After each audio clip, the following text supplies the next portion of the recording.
The protagonist was just another fencing student, until he woke up one morning to find a strange calendar and a letter warning. If we don't protect the future, the world will perish. This is how he started receiving love letters and strange messages demanding action right away, when every line is a warning and every word is hope. It's not advice, it's destiny in handwriting. When tomorrow warns you of today, can you change it? Let's find out. This story begins in a dark forest, where now, at sunset, the main character named Jan Perkus dealt with a large wolf, but it was not the end. Two more came out to him, their eyes sparkling, and he pointed a weapon at them, asking, "Who's next?" The wolves immediately rushed at him like flashes of lightning and decided to attack in a jump. But Jan was not that simple either. He prepared himself, and when they approached, he thrust an axe into the head of the first, and a sword into the second, after which he waved his arms and threw their bodies away. It was time for a surprise attack. Another wolf jumped out of his hiding place, but MC quickly noticed him and wanted to strike with a sword, but the beast simply grabbed the blade with his teeth and ran to his fellow wolf, dragging him along. He turned around. The wolf was carrying him straight to the mouth of the other, but fortunately he had a weapon in his other hand, and he hit the wolf with an axe, and the other continued to drag him along. He swung his head, hitting him against the tree trunk, and at the same time, Jan swung his axe and struck with all his might. So he quickly dealt with the wolf and was now free. Feeling the presence of another monster behind him, he thanked it. A huge gray wolf stepped out of the shadows, a bloody rag hanging from its teeth, and he said that thanks to it, he now understands that the letter was real, so he no longer has a reason to let him live. Some time ago, Jan, a third-year fencing student, was very happy that the midterms were finally over and that he had once again managed to survive in this terrible academy. He was so happy that he got drunk, and his friend Celine Haster, a second-year night student, said discontentedly that it was only the midterms that had passed. No need to exaggerate so much. He could still be expelled from the academy if he failed the rest of the exams. His drunk friend, Leto Einstein, a third-year fencing major, told her to leave him alone. He was happy because he gave it his all. MC sat down and patted his knees, saying that even if he wasn't very good at fencing, he passed the exams thanks to his strong legs and horse riding skills. Leto said that even if he managed to hold on, he would still end up as a security guard extra in a medium-sized city after graduating. They hugged and started waving their arms and legs happily, and Celine sighed and said that she was glad they could be so carefree, but for her, every exam shortened her life expectancy. Jan happily said that they were in the best academy in the empire after all. Of course, it wouldn't be a cakewalk. The girl got angry and exclaimed indignantly, why would he even say something so obvious? He responded with annoyance, saying that she started it. She decided not to develop this topic and asked, they know that the first lesson tomorrow will be a practical lesson in fencing? They will get penalty points if they are late, so they should hurry home and sleep. MC sighed heavily and asked why there must be a practice right after exams. The girl said that it was not really that important, after which they all said goodbye. Soon Jan was already in his room. He swore that he would never choose morning classes again, after which he fell on the bed and fell asleep. Before his eyes, he saw a battlefield littered with dead people, and in the middle of all this, in the distance, he was sitting. When a raven sat on one of the bodies, he turned around and stood up, and his gaze was stern. After that, a rain of fire began, and he said that Delphirim is coming. They must stop it. In the morning, he woke up from a nightmare and screamed loudly. It turns out that he has been dreaming this dream for many times, and Delphirim is something from myths. He chalked it up to a hangover and stood up, his gaze immediately falling on the letter on his desk. When he got closer, he noticed that the date on the calendar had changed, but he didn't pay attention to it and decided to check what kind of letter it was. The entire sheet of paper was completely covered in writing, and he smiled nervously, thinking, whoever left this here turned the calendar over? Judging by the handwriting, it was written by a woman. And when he saw that it was a love letter, his heart started beating faster. He was very happy and thought that he would be late for class, but to be polite, he would quickly read it. In the letter, the girl wrote that she thought it was a failed story from a fairy tale she read as a child, and sometimes she still thinks that it was all a dream, that their names were engraved on the pages of this book. He sat down and thought that she had such beautiful handwriting. The letter also talked about a raid, some kind of hunting festival, demonic beasts, and practical lessons. She also wrote that she would see him in a dream tonight too. She signed it. Her name was Sephia, and she wrote it in the year 571 of the imperial calendar, on the 5th day of the month of Bo. He was very upset, and looking at the calendar, he thought that he had been deceived. Even the dates did not match. It did not look like even the slightest effort was put into this. He told Sophia that if she was going to do something like this, she needed to prepare more thoroughly. And there was also a vague part at the end. If we do not protect the future, the world will perish. He was very disappointed by this and simply crumpled the letter, deciding to hurry to class and threw it in the trash, thinking, who would write him love letters anyway? When he arrived at the academy, he discovered something strange. Everyone was staring at him and calling him crazy. And for some reason, he had an axe on his belt. He got really nervous, not understanding what was going on here, and when he saw his friends, he immediately called them. Seeing him, they quickly turned away and pretended not to hear him. Leto leaned over to the girl and told her in her ear to ignore him. Let her just pretend not to know him. She whispered that it was obvious. She didn't want to be dragged to strange places again. MC called them again and asked if they could even hear him. Celine shuddered, and his friend smiled nervously and noticed something. He immediately started looking him over from all sides, noticed that something was wrong. Today, he was different from yesterday. Jan called out to him discontentedly and said that he was in no mood at all now, after which his friend, with tears in his eyes, threw himself into his arms and exclaimed that the evil spirit that possessed him had finally disappeared. He didn't let him get close to him and asked in bewilderment what kind of nonsense he was talking about. Celine said that something strange had possessed him this week, and he smiled wryly, saying that the last thing he remembered was saying goodbye to them. It was last night, she exclaimed in irritation. So he doesn't remember anything? Leto said that he had treated them like servants this whole week and now their reputation is ruined. They would have brought him to an exorcist if he hadn't threatened them with an axe. He took the axe off his belt and asked, "Is this what he was talking about?" They immediately moved away from him to a safe distance, and Celine asked him to put it away from them. She was having traumatic memories. Their words made MC seriously think. What kind of spirit possessed him, and did something really happen to him? Although he doesn't remember being near any dangerous places or objects, could it be related to the nightmare he had? Leto said that he was glad it was all gone anyway, and the girl agreed with him, noting that it was fortunate that it happened before another incident happened. He nervously asked if he had done something, and she told him that he had done something really crazy. He had defeated the best second year, the youngest aura expert, and the one who was called the monster swordswoman of the second years, Saria Yerdina. He of course didn't believe their words, and thought that they were just joking with him, but it was different. Celine asked him why he was so surprised. He had sent her to the hospital for a whole week. He exclaimed that it couldn't be. What kind of evil spirit had entered his body to do such a thing? She told him that she had no idea,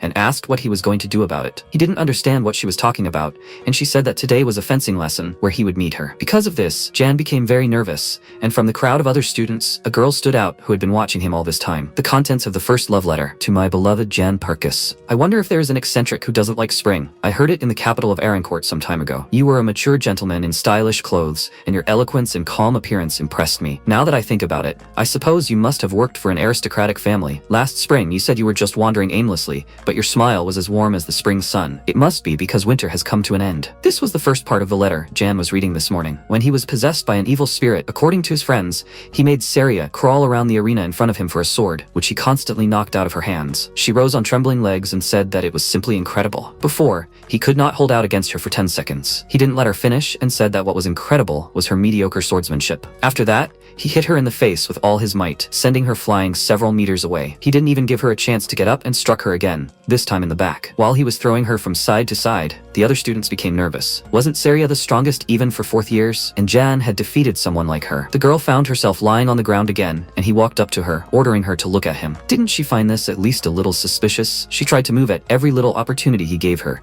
not even realizing that it was a trap. After that, he struck her again, and now, standing in the arena opposite her, he wondered why he was drawn to fight her of all people. He could have sorted out these problems if he had at least fought someone he could defeat, but he was going up against an invincible academy student. The girl took out her sword, preparing for a fight, and MC's friends advised him to stop before it was too late and surrender. Because of the fight a week ago, Saria lost her authority among the students. Now they mocked her for losing so pathetically, but she still won't accept it. The professor always covered for her because she is strong, but this incident completely hurt her pride. Even they would be ashamed of this. Her face darkened, but she did not respond to their words. After which the professor ordered everyone to be silent, since the fight was about to begin. He reminded the participants of the duel that this fight serves as a substitute for their lesson, so this will be reflected in the grades. Jan smiled nervously, and already began to scold this evil spirit. He should have at least sorted out his affairs before disappearing. And he just ran away after doing what he wanted. And what should he do with it now? She's a top student, so losing a few grades shouldn't hurt her, but if he fails this class, he'll end up being an uneducated loser living with his parents. He decided to pull himself together. He just had to hold out until she took it out on him. 10 minutes should be enough. Before the fight could even begin, she was right next to him and threw a punch at him, sending him flying high into the air. A few seconds later, he fell to the ground with a thud and thought there was no chance of holding out for 10 minutes. He'd end up in the hospital within 1 minute. Still, if he gave up here, this girl would never accept it, so he had to hold out a little longer. He barely got up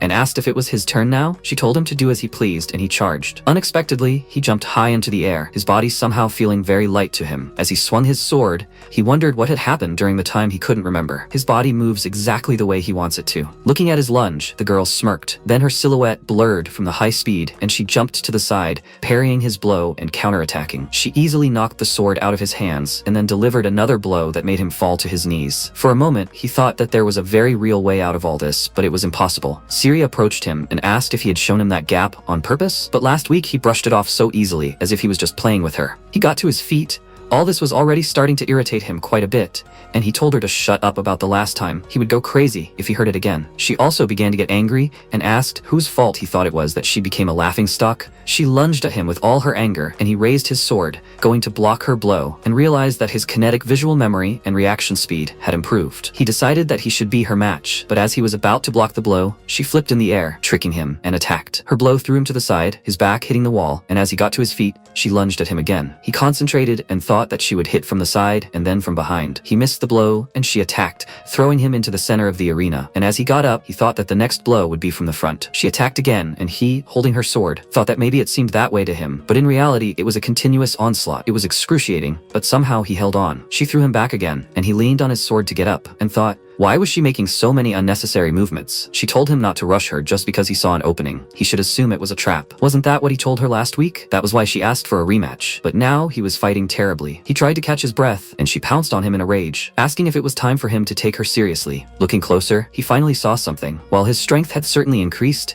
it was not the same as last time. Thanks to the instructions he had given her last week, she was making more unnecessary movements. Now he could see the movements she used to distract him, and the ones she used to attack. He had successfully repelled her attacks several times, and thought that he had fought her equally for long enough. If he retreated now, she would not be able to respond. She was glad that he finally became serious and raised the sword above her head, saying that it was time for her to show him what she had hidden. He looked at her sword and thought that this was the perfect moment to lose the duel. He missed the blow on purpose and fell, and the professor said that if he didn't get up in 5 seconds, then Saria would win. While he was lying there, he thought that the obsession, the duel with the best student, these were the most incredible things that had ever happened in his life. The professor started the countdown, and he continued to think.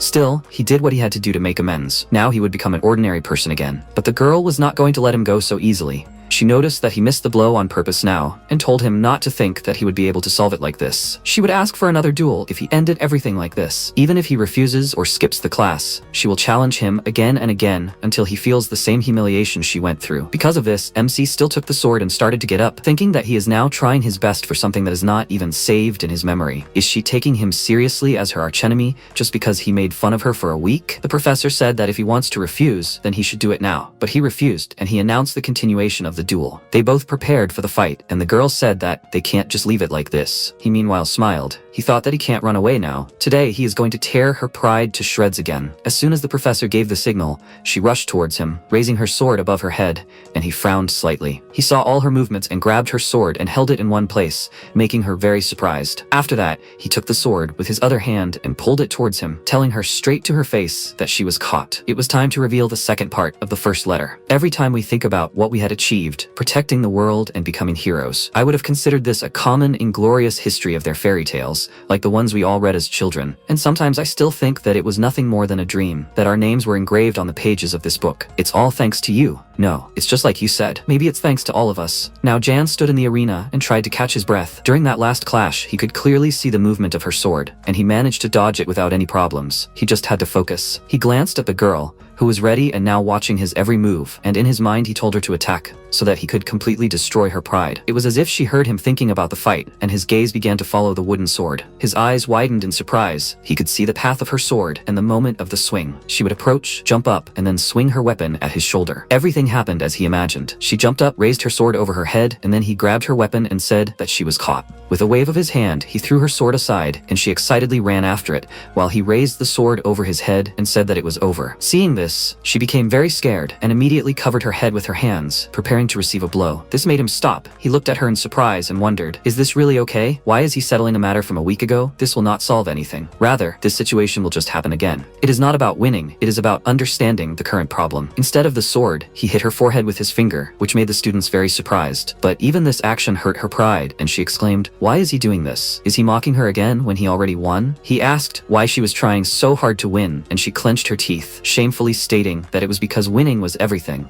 If she lost, she would become a laughingstock. Realizing what was going on, he smiled and asked if it really mattered that much what others thought. Losing one match wouldn't change what people thought of her much, and no matter what others said, the effort she put into honing her swordsmanship wouldn't just disappear with the snap of her fingers. She agreed with him, because he was right, but there was still something bothering her. He said that, of course, being laughed at hurts, but if everything she had worked for until now, if all that effort suddenly turned out to be meaningless, wouldn't it be unfair? She smiled sadly, and he said that he had always lost in this academy, so she should believe him when he said that there was no point in taking other people's selfish words to heart. Even if she lost one day and others laughed at her, nothing would change. Through his words, she realized that she had unknowingly convinced herself that her sword was useless. Even though she had built up this swordsmanship with self-confidence, she had learned a lot. She smiled and bowed slightly to him in gratitude, and the students began to discuss everything. They were very surprised that he had defeated the best second-year student twice, and the professor meanwhile smiled widely and declared Jan the winner of this match. He left the arena, and Saria thought that from now on, she would follow her own path no matter what others said, just like her mentor Jan had taught her. But things don't always go the way you want them to, and the same thing happened to Jan. He wanted to hide the matter, but instead it caused a stir. Now, whenever the other students saw him, they would immediately start whispering and discussing him. Rumor had it that he was the same demon that almost killed Saria the first time, and then forced her to admit defeat the second time. They decided to stay away from him, and he listened to them and said that he didn't win because of his strength. In his mind, he added that he only won because she didn't show what she was capable of. Of course,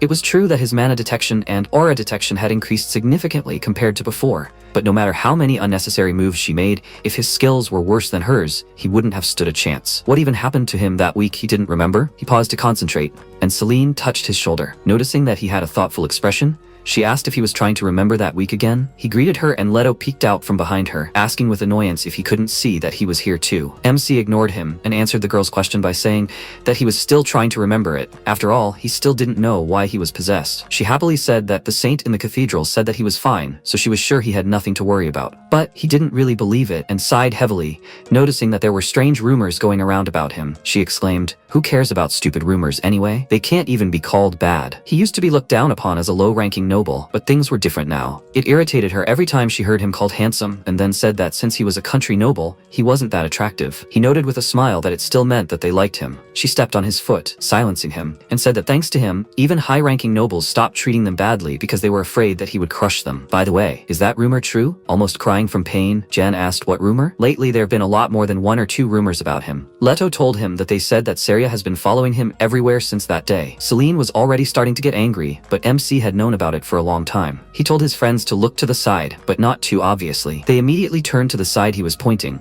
and it turned out that Saria was hiding behind a tree and had been watching them all this time, and she had a black mask on her face. Leto smiled wryly and asked if she really thought that this disguise would work. Seeing this, Celine got really angry and was about to go beat her up, but the boys didn't let her move, and she exclaimed, "Why was she following Jan? Doesn't she remember how he beat her half to death not long ago?" Leto asked how long ago she started following him, and he told him about 5 days ago, and it irritated him so much he was going to go crazy soon. Celine pushed him forward with her foot, telling him to talk to her before she went completely crazy. He sighed heavily and headed towards the tree, while she confusedly thought about what to do. She should ask him as soon as possible. Her thoughts were interrupted by Jan, who came up to her and said that he noticed that she had been following him lately. Maybe she wanted to talk about something? Shocked that he had revealed her identity, she took off her mask and exclaimed, "How did he know it was her?" He, meanwhile, was at a loss. Did she really think that this disguise had a chance? Gathering up her courage, she closed her eyes and sheepishly said that she wanted to ask him for mentorship because she wanted to become stronger. He was slightly surprised that she was more polite than she had been last week, and wondered what he could teach her. If they were talking about morals, that would be a different story. He can't teach something to someone stronger than him. But more importantly, he finally had his normal life back. He really didn't want to get involved with her. Despite her pitiful face that was begging him to grant her request, he refused her with a smile. She was shocked by his refusal, reminding him that he had defeated her twice before, and he justified it by saying that it wasn't because of his skills or anything. She had simply let her guard down. Honestly, the only reason he won was pure luck. He was about to return to his friends, but she ran after him and exclaimed that luck was also a skill. If he couldn't do it for long, then at least until the hunting festival. As soon as she mentioned this event, he immediately froze in place and remembered that ridiculous letter. It mentioned the hunting festival. That year, during the hunting festival, many accidents happened. Emma from the alchemy faculty went to collect medicinal herbs when she was suddenly attacked by a mysterious monster, and her body was found in a very deplorable state. He began to suspect something, and in the meantime, Syria said that of course, he had no reason to help her. But he did not let her finish and said that thanks to her, he remembered one thing. If she wanted to become stronger, then she should address such requests to Professor Derek and not to him. He ran past his friends who were waiting for him on the bench, and Leto, noticing this, asked where he was suddenly going. Did he sort everything out with her? He ran on and said that it was not so at all. but he remembered one important thing. As he ran, he thought that, to be honest, he did not believe anything that was written in that letter, but he was worried that it mentioned his friend's name. He had to see for himself that she was all right, and also that perhaps he had received a letter from the future. Emma, meanwhile, was sorting out some alchemical flasks, and he thought that a nerd like her would surely know about it. Now it was high time to reveal the contents of the third part of the first letter. I had grown accustomed to life in Arancourt. I was worried about what would happen when I crossed the desert, where there was only sand, but even that was home to many people. The sun was warm and the sea sparkled under its reflection. Have you heard the old saying, if you look through the eyes of a fairy, you can see hidden treasures? Everything was like that there, and writing a letter to you had also become an important part of my day. Some time passed. Saria was practicing her sword skills. She swung it a few times, showing some good moves, and the professor praised her, saying that she was almost there. If she continued to train hard, she would be able to create an all-round aura by the hunting festival. She put the sword away and thanked him in a reserved manner, and he laughed and said that he never thought that she would ask him to teach her. She happily told him that it was her mentor John who advised her to do so, and the professor asked in surprise, was that true? She realized what she had just said and pulled herself together, saying that she had to go. It didn't look like there was anything else he could teach her. He smiled nervously and thought that she was still lacking in social skills, but before she left, he called out to her and told her there was no need to rush. Even that guy had only managed to get second place in the hunting festival in her second year. She turned to face him and wanted to give him back, and Derek remarked that it was rather strange for the professor to ask her to take her time when she was so eager to improve her grades, but he would give her a hint since it was her first hunting festival. She needed to get acquainted with the terrain and the monsters of the southern forest, since the festival would be held there. He was sure the upperclassmen had already done that. She wondered if there were any strong monsters there. He told her that she would hardly meet one near the entrance, but once she got halfway through the forest, she would suddenly start seeing really strong monsters. She said that she would try to go deeper next time, but the professor advised her not to go too deep alone. Although students can handle most of them, there are records of terrifying monsters appearing more frequently as the hunting festival approaches. Time passed. During the creation of the world, the sky god Ares was born along with the light, and along with the darkness came the evil god Almelos. The sky god created the universe along with the flow of time, so there was a law according to which time flows from the past to the future. If this law is reversed, the world will be plunged into great chaos. So the sky god firmly preserved the order of time, placing a few restrictions on it. Therefore, if there is any being capable of challenging this order, it must be an enemy of the sky god, a being of incredible power, someone like Delphirim. Now Emma told her friend Jan all this. She asked irritably, did he understand everything now? He waved his hand and told her that he still didn't understand anything, and she stretched and said that he already woke her up, even though she hadn't slept a wink all night, and demanded all this explanation from her. Not only that, he also barged in and slammed the door, and this was after he hadn't seen her for a month. On top of that, he then said some nonsense like he was glad she was okay. He really needs to learn some common sense. He always loses the thread of reality the moment he starts concentrating on something. MC asked her to do him a favor since they were friends, and she asked with a grumpy face, are they friends, even though he only comes to her when he needs to know something? He folded his hands in pleading and said that he understood that he woke her up, but isn't she angrier than usual? He got nervous and apologized to her, asking her to explain it to him a little more simply, and she pointed out that at least he knew how to apologize. She agreed to tell him the gist of the matter once more. If he was trying to go against time, then obviously he needed immense power, and there was only one creature in the world with such immense power. That creature was Delphirim, the servant of the evil god. He asked, so she was saying that the letters he had received were sent by him? She paused, and then disappointedly remarked that he seriously needed to learn common sense,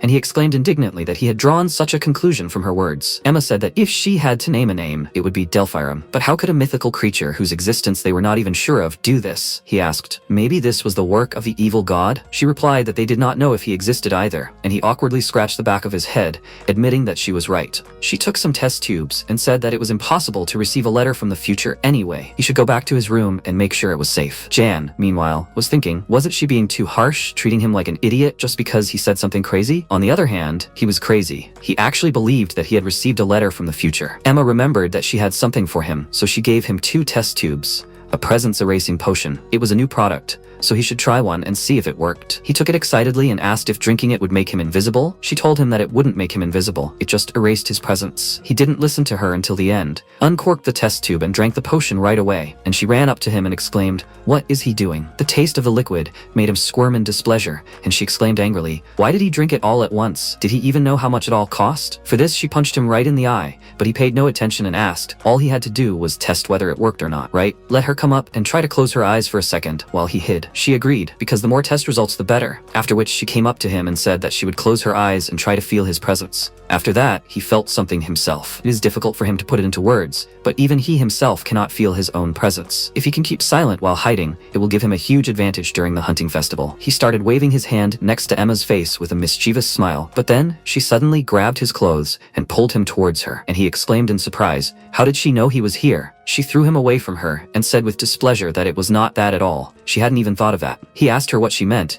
and she exclaimed that it was all because of his scent. She couldn't feel his presence, but his scent was still there. Everyone had a unique body odor that they couldn't smell on their own. She hadn't thought of that when she had experienced it herself. He wished her luck with it and headed for the exit, wondering why he even bothered to worry about her when she was insanely strong. She folded her arms over her chest and asked if he was leaving already. He said with a smile that now that he knew she was okay, he would drink another vial in the forest and report back to her. His face instantly became serious, and he told her not to go into the forest alone until the upcoming hunting festival. If she really needed anything, she should call him first. His voice became hesitant. He told her that he was so worried because he heard that the monsters there were acting strange lately, to which she just smiled and asked, "Is that really true?" Apparently, now was the time to get some benefit out of him. He said that since he was free, he would do her a favor in return. Evening came. MC came back to the room and read another part of the letter. He crumpled it up and threw it in the trash, exclaiming, "Who keeps sending him these letters?" Anyway, he already warned her not to go alone, so he thinks she will be okay. At that moment, the door swung open loudly and Leto ran into the room, exclaiming in displeasure, "Where did he run off to this day?" Thanks to him,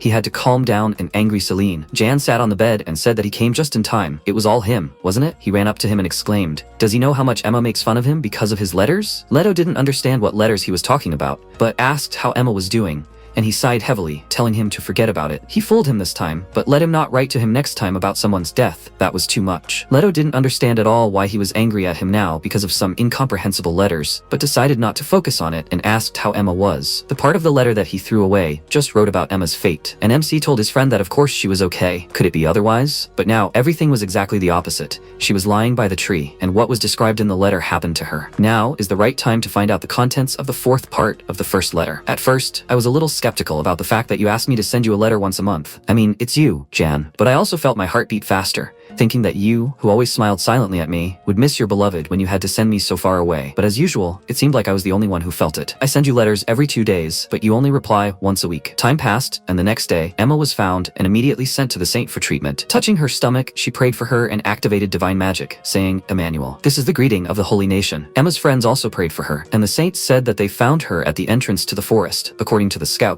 it was most likely the work of a monster. Monsters do not often appear in this area, so she must have let her guard down. But by drinking a potion that made it appear that she had died after receiving a wound, she saved her life. MC ran up to her excitedly and asked her to use her divine power, but she said that this force is not omnipotent. If they gave them something valuable as a relationship, they could perform a miracle. But Jan exclaimed in response that she should understand that the herbalist's daughter did not have such riches. She said that relationships were not related to monetary value. Rather, the difficulty of obtaining the thing was important. It was unfortunate, but they should prepare for the worst. Emma's father would be coming soon. It would be difficult to explain something like this to him, and if they wished to entrust this task to them, it would be better for them to leave right now. But MC refused and said that he would stay. He was the last person to see her, and so he should tell him everything. Perhaps this was their last meeting. Noticing how he was clenching his fist, the saint told him not to blame himself. No one was to blame for what had happened. She touched her shoulder with 2 fingers and prayed for him, wishing that peace of mind would return to him. After they were alone, Leto cursed loudly and slammed his fist on the wall, exclaiming, "Why did a monster appear at the entrance to the forest? If it weren't for that, she would have run away." Looking at his friend, Jan felt uneasy, and then a piercing scream from Emma's father was heard. He walked past them with tears in his eyes and screamed in grief, but MC stopped him and asked, "He is Emma's father, right?" The man immediately realized that he knew his daughter and begged him to help them. Let him see his daughter's face. But Jan couldn't do anything about it. For the purpose of hygiene, they didn't even let them see her, and there was nothing they could do. If they had strong support, if they had money to offer, then maybe they could do something. But they are simple, rural nobles. The only thing they could do was tell him that the priests are doing their best to cure her. The man fell to his knees in frustration, and the boys followed him and began to calm him down. MC showed him the potion and said that Emma had given it to him yesterday. It was a new potion that she was proud to have developed. He must keep his daughter's achievements to himself. The man looked at it with tears in his eyes. He refused to accept it and told Jan to use it, then grabbed him by the shoulders and asked him in return to never forget his daughter. MC frowned and wondered if there was really nothing he could have done. But he definitely could have prevented all of this. If only he had taken the letter more seriously. If only he had given her a more specific warning before he left. But he doesn't know if this letter is really from the future, and he's not sure if it's true, but he definitely had a feeling that made him not completely ignore the contents of the letter. When he got back to his room, he took the part of the letter from the trash bin and looked at it, thinking that in that case, he should find Sophia, the author of that letter, and make sure that the events described in it would never happen. The next morning, he told Leto about it, and when he heard a woman's name, he exclaimed in surprise, did he finally have a girlfriend? He never thought that such a day would come. To think that someone like him would actually be interested in a woman. Jan pushed him away and asked him what kind of nonsense he was talking about. He told him that he needed to find the author of that letter. Leto asked if he had checked the student register yet. He confirmed it. There was no one with that name. Then his friend assumed that it was a fictitious name. He wondered what kind of woman was making him so nervous. Memsi exclaimed in confusion. He already said, nothing like that. Why would he be nervous? He exclaimed irritably that he just wanted to ask her something, and Leto looked away, playfully asking if he wanted to ask her to be his girlfriend. He paid for the same words immediately. Jan hit him with all his strength and he promised that he would not bully him anymore. He sighed, becoming serious, and asked if Sophia was the name of a flower. MC agreed with him and added that that was why he was not sure if it was a real name or a made-up one. His friend suggested that the nickname might have something to do with the flower. He heard it was quite common in the north, so maybe she was from there. This made MC wonder if this was Yerdina's territory. Leto promised to ask him about it, but if they were talking about someone from the north, then there was only one person that came to mind. He looked away and said with a smile that his crazy fan was over there right now. He followed his gaze and saw Saria watching him from behind a tree with an embarrassed expression, and said that was what he had thought of her at first too. Leto said that the only family he knew of living in the snow-covered north was the Yerdina, but he didn't understand why she would send a love letter using a false name instead of just talking to him directly. John irritably sent him on his way, and then decided to talk to Saria. She immediately handed him a bag of something shiny as compensation for his advice, which made him nervous. The bag contained a ridiculous amount of gold, definitely more than 200 coins. He waved her gift away and asked what compensation. She looked away embarrassedly and said that when she had asked him for advice earlier, she realized that it had been rude of her not to offer him anything in return. He told her that it wasn't rude at all, and there was no way he could accept such a large amount of gold. But why was she so desperate for his advice? She said that it was because she didn't think anyone else was capable of teaching her anything. There was a lot to learn from people you couldn't beat. Her words made him think that at first he thought she had gotten a little better, but it seemed like that was just in front of him. He nervously pointed out that, like he said before, he had no idea how to teach someone like her. Besides, isn't she doing just fine on her own? Even if she didn't have him as her teacher, he was sure that she would achieve higher results on her own one day. She said that if she missed the hunting festival this year, she wouldn't have the chance again. And the mention of that event made MC think again. The letter said that Sophia was also participating in the hunting festival this year. She continued to convince him, already thinking that he would refuse her again. This time he decided to act differently, precisely because of this letter. He put his hand on her shoulder and offered to train with her. So he wanted to find out if Saria was really Sophia. So several days passed since he started training with her. Although he was unable to figure out whether she was Sophia or not, he learned many other things during his training with her. Firstly, her social skills are 0. She has a nickname, the rude Yerdina, but she did not get it because of evil intentions. She is simply terrible at interacting with others. Secondly, she does not know the meaning of the word rest. He heard that high-ranking nobles train without rest, drinking healing potions, and Saria is one of such people. When she got injured during training, he asked if she was okay, and she, of course, said yes. She wanted to cure it all with a potion, and he grabbed her injured leg and asked, she knows that potions aren't a cure-all, right? They don't relieve the tension and fatigue in her joints. That's why they pace themselves during training. The other day, she said that this year was her last chance, right? What exactly did she mean by that? Why was she so worried about that? She looked down and told him sadly that there was someone in the 4th year that she wanted to beat. Jan said that just because a person graduates from the academy doesn't mean it's over. He started bandaging her leg and continued. She could meet that person and ask for a sparring match if she really cared that much. But she refused, because the more time passes, the less chance she has to go up against that person. He didn't get what she meant,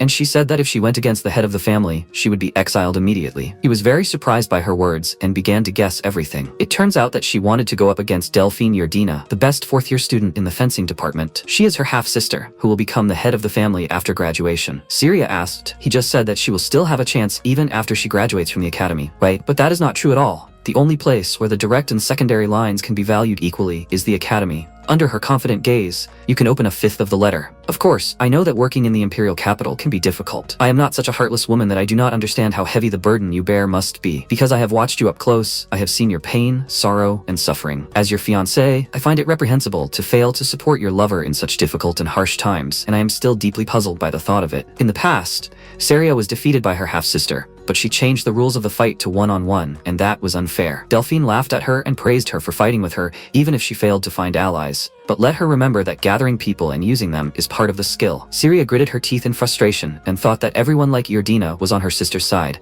so she had no chance of finding allies in the family. If only she had allies of her own. While she was thinking about this, MC had just finished bandaging her and said with a smile that she should be able to move now. She remained silent and glanced at him, thinking, what if this man became one of her allies? Maybe she should ask him to support her. The Emperor's favorite festival, Idolus, the hunting festival, was about to take place. It was one of the main events held at the academy, which was a competition to see who could hunt the strongest magical beasts. The magical beasts in the southern forest, where the festival was held, were left untouched for this very purpose. Saria, who was supposed to participate in the hunting festival, and Sephia, who was supposed to get closer to Jan during the hunting festival. He didn't know what this had to do with him, but it was all bothering him. As he was thinking about this, Celine ran up to him and waved at him, asking him to come along. She stopped and started breathing heavily, and MC asked who she was running away from like that. She pointed at him and called him a dumbass, which made him angry, and she said that a normal person wouldn't want to train with a kid they just beat up. He told her that it was just a sparring match, and after that they made up. Because of this, the girl got indignant and asked if she hadn't been stalking him. He sighed and explained everything to her.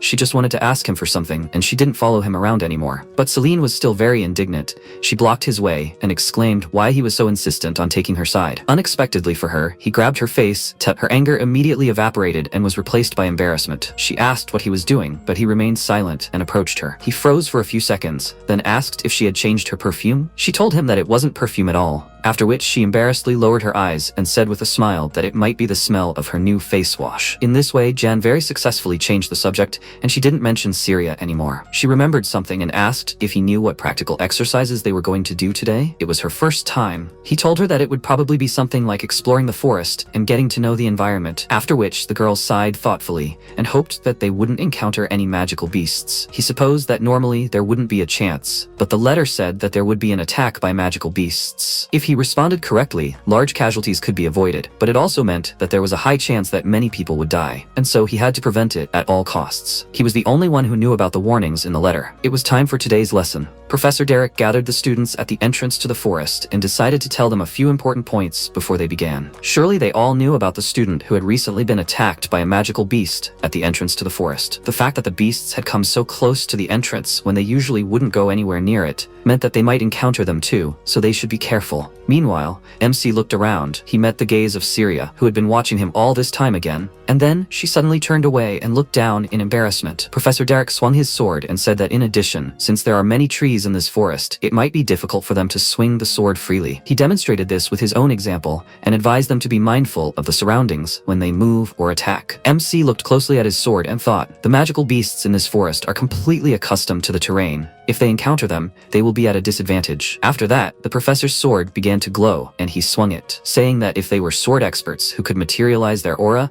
everything would be different. Even if the sword's trajectory is blocked, with each swing, everything in its path will be cut down. He demonstrated this by swinging his sword several times and cutting down the trees around him, and said that however, no matter how good of a sword expert they were, they couldn't completely ignore the surroundings. He pointed to a tree next to him and said that situations like this could determine whether they would win or lose. For swordsmen, maintaining distance was crucial. That's why today they would be doing practical exercises using the forest environment. Have them split into pairs so they could move around freely during training. However, due to the recent incident, have them not go close to the middle of the forest, and if they sensed any danger, have them get out of there first and report the situation. While everyone was pairing up, Jan thought that if a group of magical beasts appeared like the letter said, staying together would help concentrate their forces and make it easier to fight them. But even if he asked to gather everyone together, he would just be considered crazy. In the end, all he can do is quickly inform the professor about the appearance of a group of magical beasts. Since a battle might break out while he's thinking, he'll obviously team up with her. Celine had already run up to him, thinking that they would be in the same group,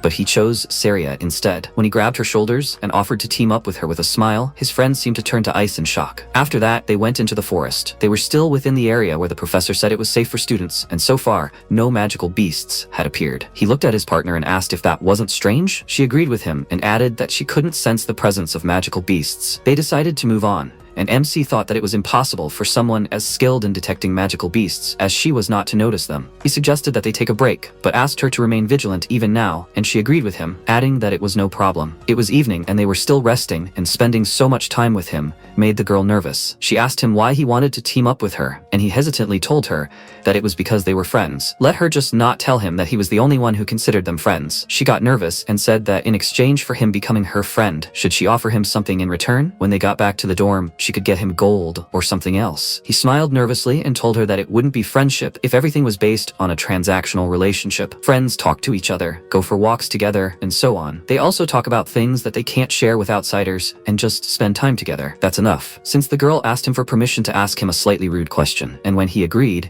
she asked if he was doing this for his friend. His face immediately changed in expression, and she asked if they went this deep into the forest because his friend was attacked here. Is he here to take revenge on the magical beasts? He told her that he didn't know that, and she asked, then why is he doing this? He clenched his fist in anger and remembered Emma. In the end, he couldn't take it anymore and shouted loudly that he said he didn't know, but it wasn't for revenge. He went this far to find the magical beasts. Syria looked at him with confusion and asked, what is friendship? Is it about having a duty to do things for each other? He told her that he didn't know. Isn't that something that happens naturally? If she were in his place, what would she do if he was attacked by a magical beast? She confidently stated that she would definitely want to destroy him, and he said that was exactly how he felt right now because she was his friend. She looked down and asked confusedly, so that was the point of friendship? He looked around and said that he was not an idiot. He was not going to blindly rush at the magical beasts. He had to make sure that he didn't lead them into a trap. Suddenly, he felt something and called out to Syria excitedly, asking if she felt it? But judging from her reaction, she didn't feel anything, and he asked her to be quiet and concentrate. She said in a confused voice that she didn't feel anything special, but then her gaze changed. She sensed the presence of 3 or more magical beasts at once, and said excitedly that if there were that many, the students in the forest were in danger. On this note, the contents of the 6th part of the letter can be revealed. However, protecting Arancourt,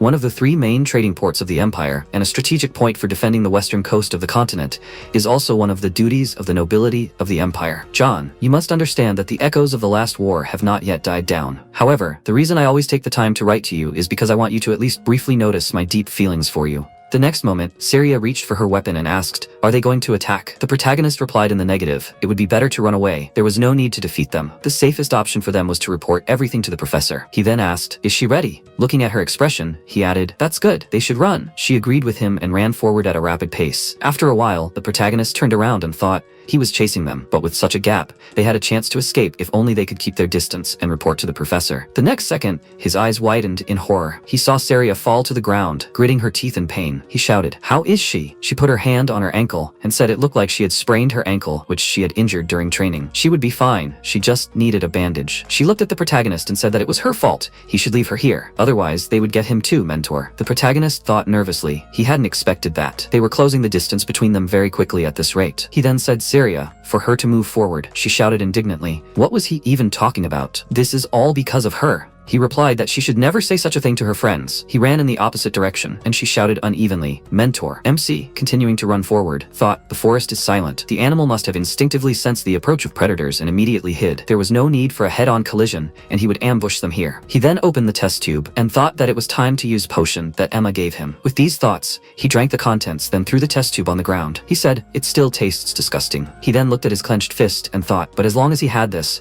he could reach them before the beasts noticed him. But since the potion does not hide his smell, he will carefully disguise it with dirt and grass. With these thoughts, he began to smear himself with dirt. He then thrust his sword into the bark of a tree and thought, finally, if he hid somewhere out of sight. He climbed up a tree branch and thought, these beasts would not be able to find him. And now beasts, they must all be coming for him. After a while, a wolf-like creature appeared next to him, and the protagonist thought it showed itself. Ash fur, black eyes, and huge fangs emitting magical energy. A body larger than that of a grown man, it was definitely a demonic beast. It seemed confused, because the scent he was following suddenly ended. The next second, MC abruptly jumped off the branch. He thrust his sword forward, and tried to hit the creature's head, thinking that his aura wasn't thick enough to pierce it. But if he pressed down with all his weight, then, gritting his teeth in tension, he shouted, he must die. After that, he finally stabbed the weapon into the monster's head. Looking at the creature's body, he said, even one of them is so hard to kill. How much longer can it last? He then thought, this is not the time to despair. Syria's life will be in danger if he lets even one of them follow her. He will definitely leave them here. He will kill every last one of them. He then looked into the distance and thought, it's here. It seems that, since they are wolf-like demonic beasts,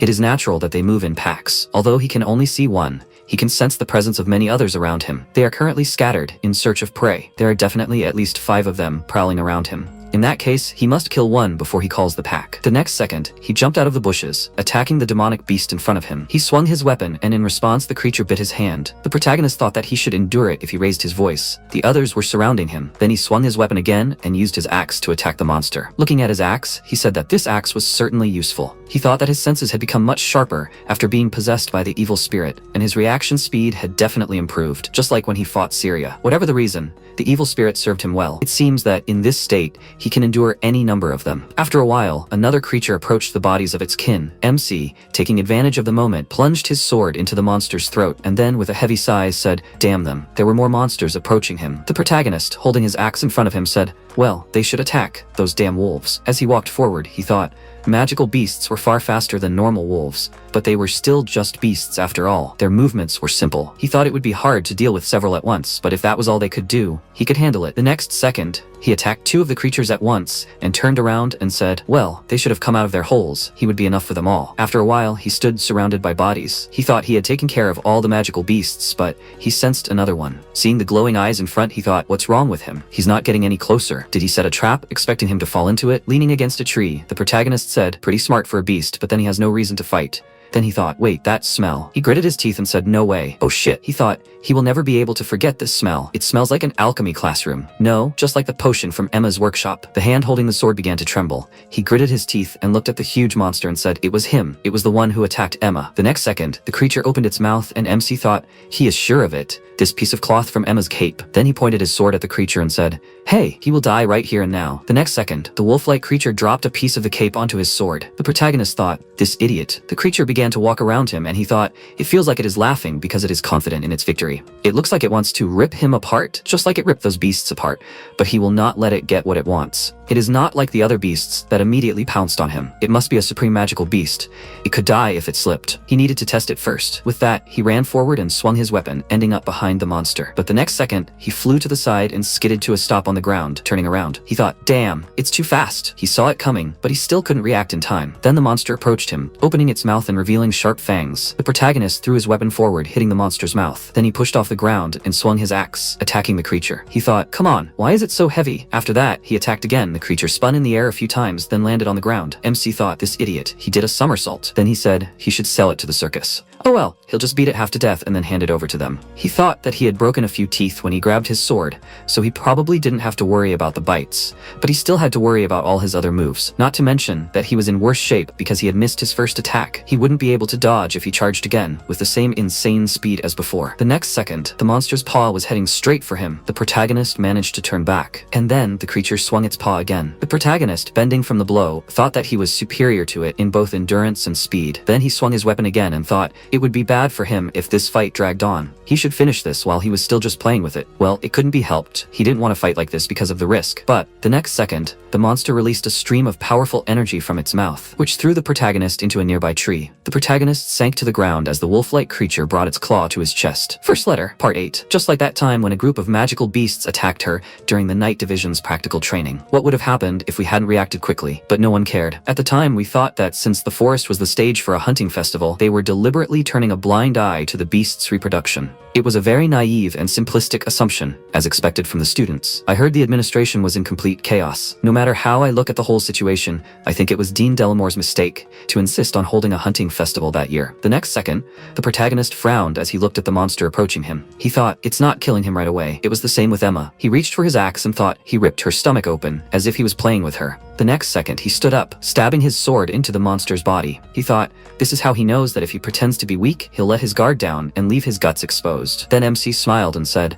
he happily walked up to him to rip his stomach open, right? He then shouted, not even realizing that he was about to have his own guts ripped out. He stabbed his sword even deeper, then swung it. As the creature fell to the ground, he said that he should have learned to kill his prey right away, instead of playing with it, like he did with Emma when he faced someone stronger than him. He stepped on the creature's body and said that his arrogance was his undoing. Idiot. He shouted that he must remember that, and his killer is Emma. With that, he plunged the sword into the creature again with crushing force. He shouted that he should not even dare to forget about it. Meanwhile, Professor Derek ran forward at a rapid pace. He thought, Jan, please, I hope he is alive. Then he stopped, breathing heavily, and said, that scraping of steel just now. Was that Jan? Seeing the bodies of the creatures, he thought that he felt two presences approaching from a short distance. One of them is the beast, and the other is probably Jan. At that moment, Celine ran up to him and shouted, Professor, where is Jan? He answered that he is not here. She was surprised. Then, where is he? He looked ahead and replied that they would find out if they continued on their way. The other students followed behind, and the next second, the protagonist, who was sitting leaning on the monster's body, called out to them. Celine ran to him, shouting worriedly, Jan. MC, breathing heavily, laughed and said, aren't they guys a little late, Professor Derek? When he woke up, he was in the temple. According to the saint, Professor Derek brought him here when he passed out after killing a magical beast. He looked at his bandaged arm and thought that he would be discharged for a long time. He was lucky that he got off with just that. After all, his Avenuta worked, and he was able to avenge Emma. Not that it would bring her back from her coma. And then he said, according to the professor, the beast was young for its size. If it was more mature, it wouldn't be messing around with its prey, right? Leto sat next to him and noticed how serious his monologue was. He was an idiot. The protagonist objected. He was a patient, okay? If he came to fight, then he should go back. Leto pointed his finger at his head and said, a patient who had gone crazy.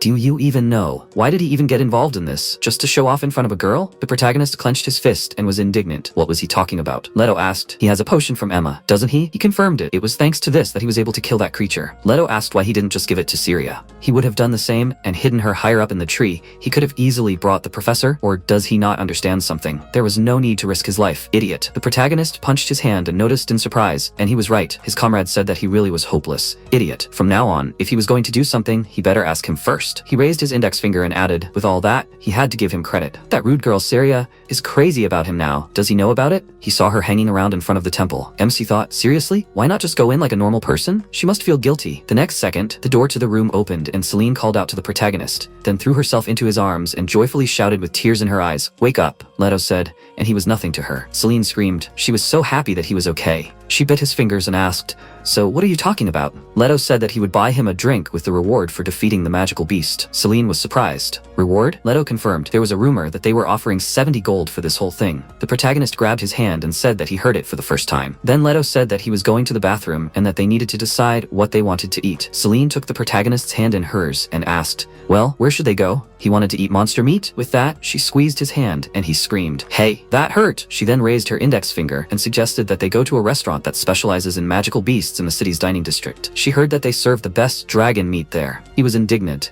Is that really something to talk about with someone in pain? She then looked away guiltily and he apologized and said that he wasn't angry. The next second, she pressed her forehead to his chest and said that she was really worried. She really thought he was dead. The protagonist put his hand on her head and asked, she really thought he would die that easily? He thought that Celine certainly smelled good. Celine screamed, why does he always put himself in danger? She doesn't care what happens to this girl. All she cares about is his safety. He replied that he can't just leave someone he knows in danger. She screamed, that's not it. He's the most important person in the world to her. Nothing else matters. It's been that way since she was little. He wondered, what was she doing all of a sudden? He meant, really he, her childhood friend, almost died. But then she crawled a little closer and said, that's why she wants him to take care of himself. He wondered if the shock was too much. Her face turned red with embarrassment as she took his hand. His face was covered in sweat. She moved closer to his face and told him not to move. At that moment, Leto came out. Celine jumped back in fear, and he said that he felt bad interrupting this moment between his friend and the little girl who was like a sister to him. But he figured he should let them know that he was there too. MC put his hand to his face and frowned, thinking, that was close. What did he almost do to the one he treats like a little sister? Then Celine shouted at him to forget it. The door abruptly closed behind her. After that, Leto pointed his finger at the protagonist and shouted, if he plans to continue to communicate with Syria, he better watch out for Celine. The world of women is much more complicated than he can imagine. The protagonist smiled awkwardly. Looking back, he now realizes he shouldn't have ignored Leto's words. After all, their relationship deteriorated because of him. After a while, Syria was walking down the street. Students were looking at her and talking. They should see. That rude Syria. One of the students laughed and said that he heard that she ran from magical beasts, that her heels were sparkling, such as the best second-year student of the fencing department. They say that the senior she was paired with is a real talent, while she is just a show-off. Syria thought that they were wrong as she walked forward. Yes, she ran away. And yes, Master Jan was the one who defeated the magical beasts. He wasn't even supposed to fight. It was her mistake, her responsibility, but he fought in her place, telling her not to say such things to her friends. Earlier, the professor walked forward and shouted, emergency, get the temple ready for surgery immediately. Because of this, Master Jan almost died. Why did he risk his life for her? In the past, she probably wouldn't have been able to answer this question,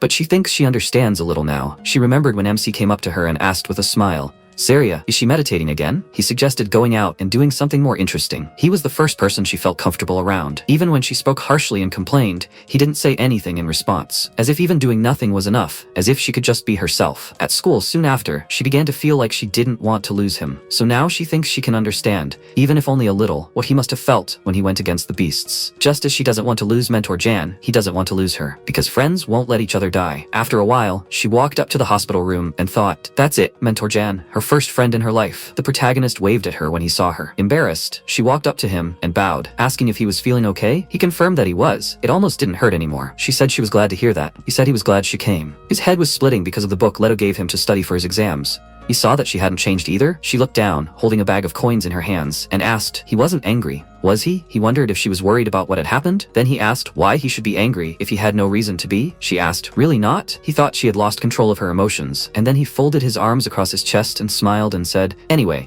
she shouldn't worry too much. It's natural for friends to help each other. Isn't that right? She looked down sheepishly and said, friends. He added, by the way, what she was holding in her hands, was that compensation again? She replied that it wasn't. It was the reward Professor Derek had given her. She held out the bag and added, for defeating the magical beasts. He told her to give it to him as soon as possible. The protagonist, looking at all the contents of the bag, asked, had he gone too far? Had she accidentally thrown too much in there, huh? She turned around with an awkward smile, and then he reached out to her and said that she didn't even try to give it to him, saying that it was his reward for saving her life. She should just take the extra amount back. Her life is not something that can be bought with gold. Saria, blushing with embarrassment, thought, their hands. He held her hand, and she said, mentor. The next second, Celine looked into the room and shouted, Jan. She wished him a good morning, and then her face distorted with anger. She walked forward, bumping into Saria, who was trying to thank the protagonist. Celine, walking forward, asked Jan how is he feeling. MC, looking at her, indignantly asked, what is she doing? At this moment, Saria, getting to her feet, held her bruised elbow with her hand, and, smiling awkwardly, said that she guessed she would take her leave. She had not finished her morning workout yet. Celine said, what a rude, impudent fool. Whose fault does she think it is that he ended up here at all? The protagonist was indignant. Why was she behaving like this? She replied, okay, he should just forget about her. She suggested that they should think about what they would have for a snack when he was discharged. The protagonist remembered Leto's words about the world of women being much more complicated than he could imagine, and thought, is that what he meant? He said anyway, that's not the point. She just. Before he could finish speaking, Celine interrupted him. Okay, then it's decided. They would go as soon as he was discharged. At that moment, Saria, desperate, was walking down the street. Lupin, noticing her, said, she was an even bigger eyesore than before. She needed to be moved out of the way. He squeezed the paper in his hands and said that he couldn't stand it anymore when the professors spoiled her for being the best student. But now she abandoned her friend and ran away alone? She was a disgrace to the entire nobility. Did she have any weaknesses? They needed to crush her completely. He thought so too, didn't he, teen? In response, he looked at him with his legs crossed and asked, he knew not to mess with Yardina, right? One wrong move and they would take revenge. He should behave decently. At that moment, an upperclassman approached them and noticed how interesting their conversations were. She wanted to tell them something about Saria. If they had time, of course. Lupin asked, who the hell was she? They didn't ask her. Teen stopped him with his hand in front of him and told him to wait. Turning to the upperclassman, he asked what she wanted to tell them. He offered to listen. The student came closer and took off her hood with a smile. She said that it was about her birth. They don't have to worry about Yardina's retaliation. She can guarantee it. Meanwhile, MC came to Emma. He stood next to her bed and thought, if only he believed the contents of the letter, then this could have been prevented. Two things written in the letter had already come true. The attack on Emma and the appearance of magical beasts in the forest. This means that there is a high probability of magical beasts appearing at the hunting festival as well. Since it says monster this time, it must be stronger than the previous ones. If so, he won't be able to stop it alone.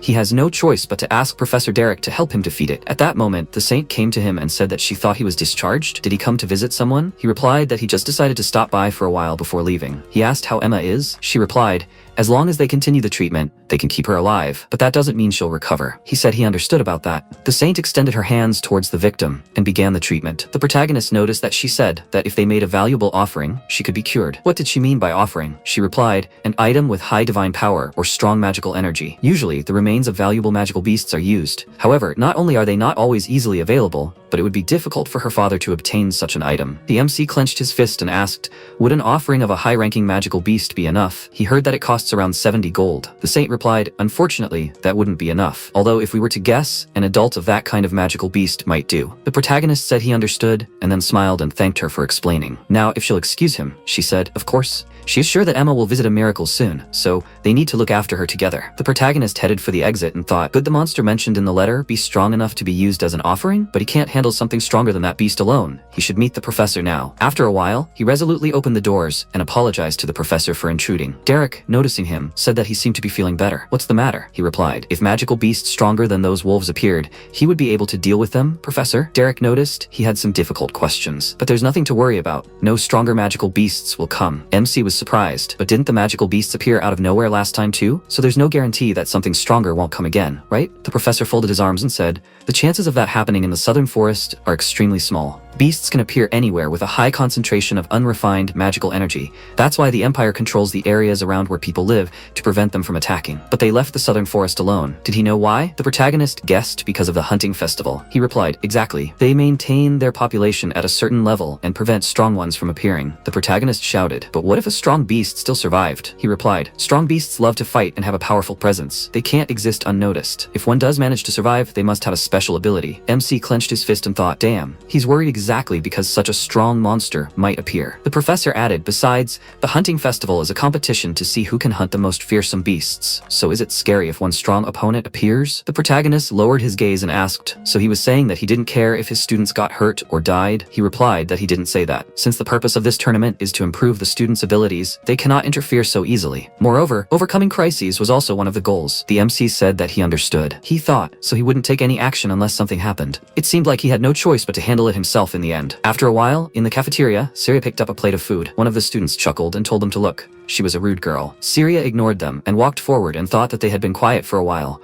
But now they were back to their old ways. Teen, addressing his comrade, told him to listen. Wasn't she the one who grew up without a mother? The next second, Sirius stopped and looked at them seriously. Teen chuckled and asked, what's wrong? She wanted to tell him something. She seemed to be trying to incinerate him with her gaze. And then, turning around, she thought that she should ignore them. She had no idea where they heard that, but she shouldn't waste her energy on them. Teen, still grinning, told her to continue ignoring him. Coming closer, he added, as she always did, their genius little Yerdina. With that, he pushed her forward, causing the plate of food to fly out of her hands and smash on the ground. The people present began to laugh at this situation. Saria blushed in embarrassment and clenched her teeth in irritation. Meanwhile, the protagonist walked down the street and, smiling, thought that it had been so long since he had eaten anything other than hospital food. Turning the corner, he heard some students talking. One of them asked, did they just see that? She, on the other hand, was shaking with anger as she left the cafeteria. The student asked, but is it okay to just turn a blind eye to this? This is about Yerdina. He asked, so what? He heard that she is considered a disgrace to her family because her mother is from a lower class. The student asked, if her family interferes, won't it affect the entire empire? He replied, if anyone will protect her, it will be that upperclassman. What's his name? The MC came up to them and said, Jan Perkis, right? He replied, yeah, that idiot. He turned to the protagonist and then his eyes widened in horror. The protagonist asked, so what just happened? He replied, nothing. It's a beautiful weather today, right guys? He looked at the running students and shouted, they are traitors. The protagonist grabbed his shoulder and asked, can he steal him for a second? He has a few questions for him. After a while, the protagonist asked, should the fencing department study topology? All this nonsense about areas or lines. Leto then showed him a sheet and told him to take a look. He asked what was on it, and then he clutched it in his hands and shouted in surprise, what kind of article was this? It said, the incident of repelling the magical beasts in the southern forest. A third-year student, Jan Perkis, 23, became the talk of the academy after defeating several magical beasts in the southern forest. Lord Perkis defeated as many as 10 monsters, including one high-ranking one. This achievement cannot be considered anything but remarkable,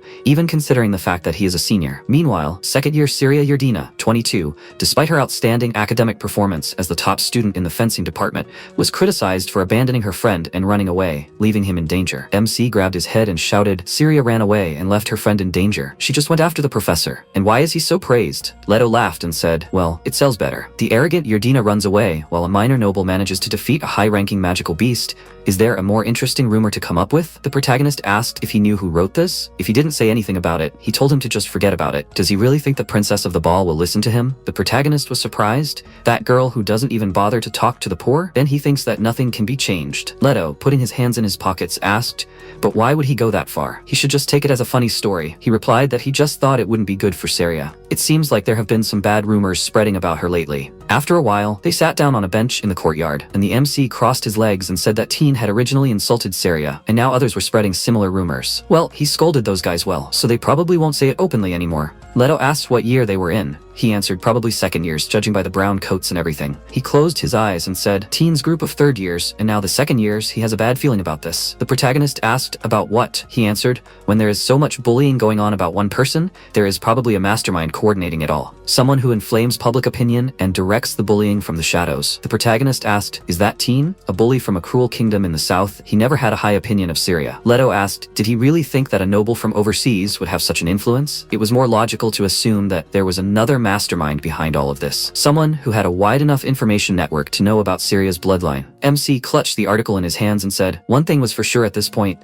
First, they must destroy Teen and his retinue. They definitely know something. After a while, the protagonist walked behind Syria and thought he finally found her. Waving his hand, he happily said, Syria, is she okay? He heard there was an unpleasant incident. Then his face twisted in horror when she turned around and he saw that she had been doused with some kind of liquid. He grabbed her shoulder and shouted, her head. What happened? Not long before, one of the students said, it seems she returned to the cafeteria when it was time for lunch. If he were her, he would be ashamed to show his face here again. His comrade was sitting next to him and told him to stop. She also needs to eat, even if her mother is a commoner. Syria passed by and froze in place upon hearing these words. Lupin, holding a bottle of drink in his hand, asked if he thought she had also cheated on him. He laughed and replied that he had no idea. Maybe she was just picked up on the streets. Syria, angry, thought where the hell did they hear about her mother? She clenched her fist and thought that she had put up with this before, but this time she just had to say something. Lupin asked where that scary expression was coming from. They were just talking about a low-class girl, but it seemed to be bothering her, right? She furrowed her brows and clenched her teeth in anger. She thought that she could no longer forgive this. She resolutely ran forward. Her leg was bound by magic, and she thought, earth magic? She decided that she was shifting her center of gravity to her other leg, and the next second, she started to fall and thought, is that leg too? She fell to the ground. The students looked at her with laughter. Lupin shouted. He was grateful. She had made them laugh a lot. Then he opened the bottle of drink and poured the contents on her head. He chuckled and said, my bad. It looks like he tripped too. Syria, is she okay? This road is quite dangerous, so you have to be careful. Doesn't she know simple truths? She thought that it was usually impossible to use magic without a spell. They must have prepared everything right after leaving the cafeteria this morning, waiting for her to come. In the present tense, she said, she had already taken the bait. She was left wondering whether to fight them or not, but she held back. In the eyes of her family, her mother did not exist, so fighting for no reason would only create trouble. The protagonist, indignant, clenched his fist and shouted, for no reason? But she has it, doesn't she? They insulted her. She replied that he apologized and pretended it was an accident. As for insults, he didn't call her by name, so they could easily get out of it. She reached her hands to her face to wipe away the tears that had appeared and added, while she would have just caused trouble for her family, she feels much better now. She's grateful that he listened to her. He said, but what is happening to her is not normal. She looked at him and said, it's okay, because he's on her side. He said it may be okay for her, but not for him. He decisively went the opposite direction and stated that he completely disagreed with this. After a while, he approached the bullies, and Lupin, turning to Teen, said that she couldn't even dodge basic magic and tripped. He asked if he poured juice on her too. He answered, of course. He gave her a luxurious shower that she couldn't afford. Then Teen noticed Jan's presence and was surprised. He asked if there was any business with them. MC, as if blazing with anger, asked how they guys knew about Syria's personal life. Lupin, smirking, asked, what? Is she his girlfriend? Why should they tell him? This is their main source of information, right? Before he could finish speaking, the protagonist's fist flew straight into his face. He fell to the ground and shouted in irritation, are you crazy? He's a damn minor noble. It looks like he wants his entire family to be destroyed. The protagonist then swung his weapon and added another blow, sending the student flying into the boxes behind him. The next student raised his fist and charged, shouting, crazy idiot, and then he was sent flying upwards by the protagonist's powerful attack. There were already 2 students on the ground. The MC chuckled and said that he didn't expect him to give it all at once. That's why he would beat him up as hard as he could and make him apologize. The protagonist looked at the others and thought, since they were all holding swords, he should have taken care of the magic first. So Teen was the only problem left. He was the best third year in the fencing department, so defeating him would be difficult. But now that it came down to it, there was no point in worrying about the details. He would just deal with the guys in front of him first and worry about him later. The next second, the student charged and shouted, they have to get him. He's alone. The protagonist thought there were 3 left. Maybe it was because his skills had improved a long time ago, but he wasn't worried about them at all. He also charged, their weapons crossed. The student clenched his teeth in tension. MC sighed, then swung his sword, hitting the opponent's head. He thought, 1 more is ready, 2 more. The next second, he received a blow to the back. Turning around, he saw 2 students flying straight at him. They were screaming that he should die. He put his sword in front of him, blocking their attack. His sword began to shake from the tension of his hand. He screamed, swung his weapon, throwing them back, and then swung for a strike and hit one of the students on the head. He then moved to the next guy and, swinging his weapon again, attacked him as well. After that, he said, now only he was left, Teen Atri. He reached for the weapon on his back and asked how the hell his skills improved so much. Did he get some kind of miracle potion from Yerdina during their morning training? The protagonist said, sly idiot. How did he know that he was training with Syria? Was he following them? He suggested that they just agree that he had been attracting his attention lately. He held his weapon out in front of him and added, after all, he had defeated Yerdina twice. The next second, he charged, releasing his aura and holding his sword out in front. MC held his weapon out in front, trying to defend himself. Then, his opponent swung his sword, sending him flying backwards. He chuckled and asked, it's not like he's going to lose here, is it? His skills may have improved, but his magic hasn't. The protagonist thought he was right. Even if he was able to read his movements and react to it, as long as he couldn't do anything about his magic sword, he wouldn't win. He had to find a way to deal with this. Although his magic power had increased slightly, he was still no match for him in a direct clash. Then their weapons crossed.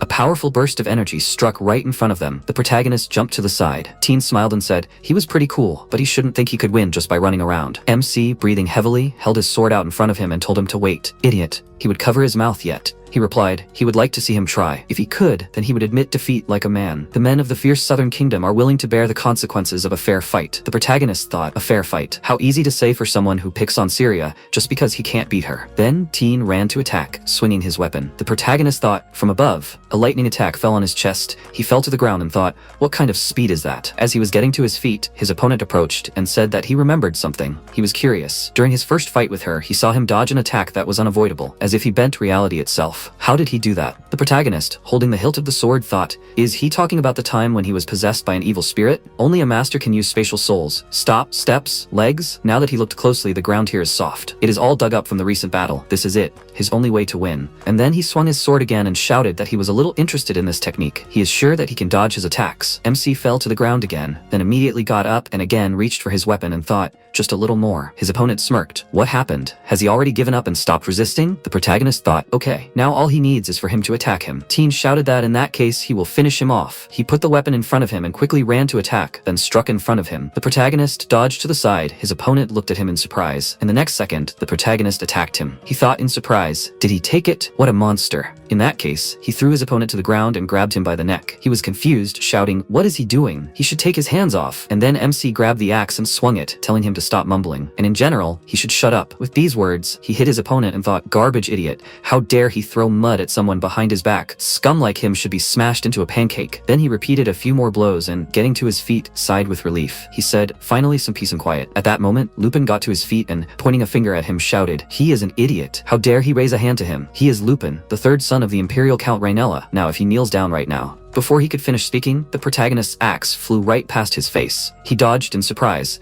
at which point the protagonist walked forward and said, it looks like he wants to get smashed into a pancake too. Now that he's awake, how about telling him how he got this information about Syria? He responded in fear that he doesn't know anything. Some green-haired girl told them about it, that's all. He has no idea who she is. MC asked, green-haired? He responded that he only heard about Syria's mother from her. That's all he knows. He swears that's all. And then the protagonist walked forward and said, well, he guesses that's all he can expect from them. In any case, they should remember there won't be a second time. With that, he put his hand on the student's shoulder. He thought that now Syria should be okay for a while. If they try to do something nasty behind his back again, they will remember that the psychopath will come for them. However, as for the scum who spread rumors about Syria's past, he swears that he will find and crush them all. After a while, Syria came to the training ground. She thought, he is not here either. Did something happen to Mentor Jan? Did he go to avenge her yesterday? She started shaking her head from side to side and thought, it doesn't matter how angry he was because of her. Then she heard, they should look, it's an orphan. She turned around and saw two female students laughing at her. One of them asked, why is she looking at her like that? She won't even be able to complain to her mother about her. Syria trembled with anger and thought, these vipers. She should control herself. They are annoying her, but she can't do anything. The female student added, so vicious, right? Her friend said, she should look at the ferocity in her eyes. This is all due to lack of proper upbringing. She thinks she got at least half. At that moment, Teen appeared behind them and said, that's enough. They were surprised, and one of them asked, what about him? He said that he already told them to leave it as is, unless they wanted to end up like him. There were several bandages on his face. A student pointed at him and shouted, this must be some kind of misunderstanding. They were just discussing an acquaintance. Teen said, there is no need to justify themselves, since that psycho Jan Parkus did this to them, not giving them a chance to unite. He will do this to everyone. All of his henchmen stood with noticeable wounds on their faces. The girls looked at her in fear. Then one of the students, looking at the others, shouted, what are they all watching? This is not a show for them. Teen then said, Syria Yerdina. He bowed and added, he apologized. He wouldn't bother her anymore. His henchman did the same, and she replied, He could have saved himself the embarrassment if he had done it another time. There was no need to make a big deal out of it. He looked up at her and said that there was a reason why he was doing it in such a public place. Leaning closer, he added, if vague rumors were spread, they would be ridiculed. So it was better to leave a clear impression that this crazy guy had defeated them. To be honest, he still didn't like her. She was rude. Well,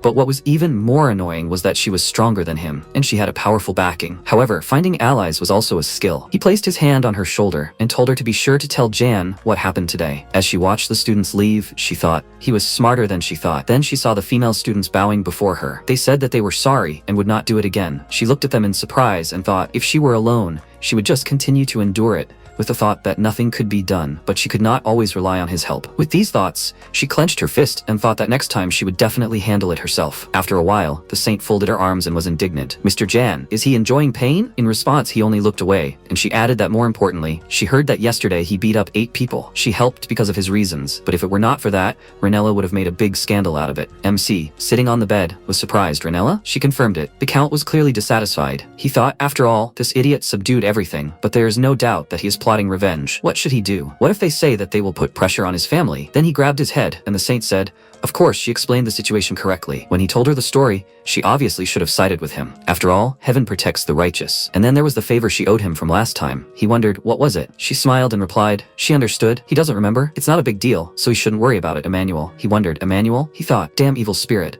What the hell happened last week? The saint was a seraphic being he would never have met outside the academy. Looking at his hands, he thought, it couldn't be that simple. What big favor did she owe him that she did this for him? The next second, Celine peeked into the room and called him, asking if he really beat up Teen and his minions. Throwing herself into his arms, she asked how his wounds were. He was indignant. Why did she attack him every time they met? She replied, seriously, why does he care so much about this stupid fool? He sacrifices himself for her every time. He replied that it was not like that at all. He would do the same for her. Didn't he promise that he would protect her? She smiled sheepishly and said, so he remembered. He smiled and asked, how could he forget that? High-ranking nobles had their eye on the mine on her family's territory, and as part of their plan, they dealt with her uncle. When he saw her, his best friend, crying in the flower garden, he decided that he would definitely protect her. She said his name and then hugged him again, and he, putting his hand on her shoulder, told her not to worry. If anything happened to her, he would definitely protect her. She was like a little sister to him. So of course, he couldn't just turn a blind eye if something happened. With an indignant face, she looked up at him and wondered, a little sister? After that, she stepped on his foot and was indignant. They were having such an intimate moment. Did he really have to say that and ruin everything? He grabbed his foot and wondered,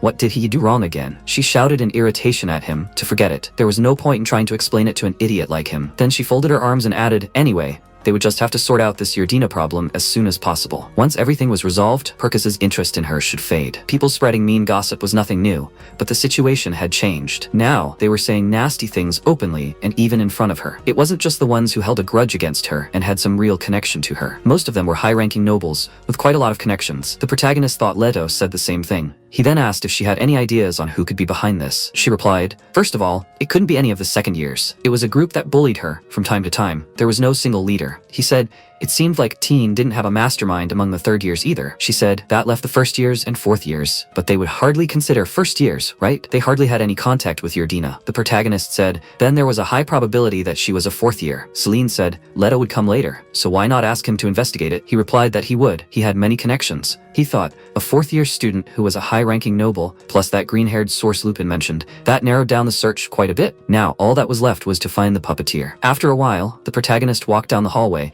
and thought that he never thought that being discharged without anyone to greet him could be so lonely. Then he looked ahead in surprise. Emma's father came closer and bowed, remarking that it had been a long time since they had seen each other, young master. The MC put his hands in front of him and asked, please don't be so formal. He asked how she was. The father clasped his hands and replied, they say she is barely clinging to life. He is such a worthless father. He doesn't know what else he can do. The protagonist asked him not to say that. He is sure that a miracle will happen. The father added that he heard that he killed the magical beast that attacked Emma. He doesn't know how he can repay him for that. With that, he took the protagonist's hand, and he replied that it was only because he attacked him, he did nothing to deserve his gratitude. The man then pulled his hand back and apologized, saying that he hadn't thought. MC replied, everything is fine. Father said that he just can't help but express his gratitude. Then he turned away. The protagonist, walking further, lowered his gaze and thought that he must save Emma at any cost. After a while, he walked forward and thought, Leto really has good connections. He remembered how his friend replied that he could provide it to him. But what would he get in return? He sighed and thought that he was sure that he would find the culprits even if he just sat back and waited. Then he found Saria training and thought that he had no doubt that she would come first. Except for this, the atmosphere around her seemed to have changed. Watching her actions, he asked in surprise,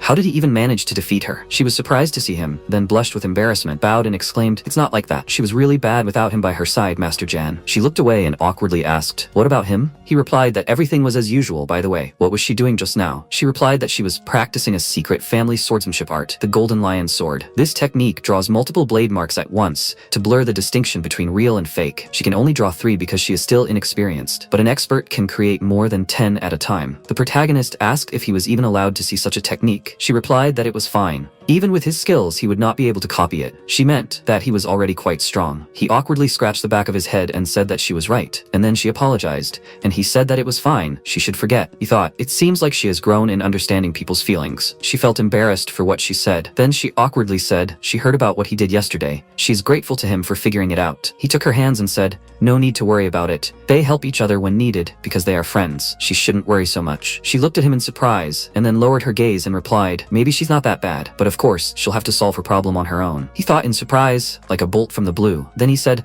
"Of course she can talk to him if anything happens." She looked surprised. "Did she just say something?" He replied, "Nothing." "Will they start training?" Then she used the technique again, and he thought her aura was much more stable now. Actually, now that he looked closely. He asked, hadn't her aura changed color? She confirmed it had. He said, "This is no small thing." He thought the difference might be small, but it's definitely there. It was a much paler shade of blue before. The color of someone's aura reflects their unconscious. If it changes, it means something inside them has changed, Syria said. But she doesn't feel any internal differences. It's strange. The protagonist asked if it could be related to the fact that her mother's deeds were made public. She furrowed her brows and replied, although it pained her when people brought up the subject, she didn't think the change in her aura color had anything to do with it. After all, it happened a long time ago. He clarified. A long time ago? She confirmed it. When she was 6 years old, her mother was banished from the Urdina family. She desperately begged not to be separated from her, but her father called the knights and told them to remove that vile woman from here right now. In the blink of an eye, they disfigured her mother, but she continued to reach out to her until the very end. Afraid of being banished, she pretended not to see anything. She eventually left, and her older sister, who was standing next to her, told her that if she didn't prove her usefulness, she would suffer the same fate. Since then, she devoted herself to swordsmanship to prove that she was useful. The protagonist asked, is that why she wants to defeat her sister? So she can prove that she is strong enough to defeat the next heir of the family? She replied that this is what she had believed for a long time. But now she wants to prove to herself that she is not weak. In any case, she's okay because she has him with her now. Looking at her, he thought, he can't just leave her alone now, especially after hearing her story. He said, great. In that case, all she has to do is win the hunting festival. She was surprised. He thought, beating Delphine, the strongest in the academy, one-on-one would be difficult. But since the hunting festival is a team event, he was sure they could do it somehow. Meanwhile, Victoria approached Delphine and said that there were rumors that her sister was going to participate in the hunting festival. She replied, well, whatever. Revealing information about her mother was just her carefree way of greeting her. Looks like she'll have to really crush her now. After a while, MC said that she did well. Sirius smiled and remarked that he was a mentor too. He thought that it was about time for him to resume studying the letter. He was so busy with Sirius' situation that he forgot about it for a while. He then said, all right,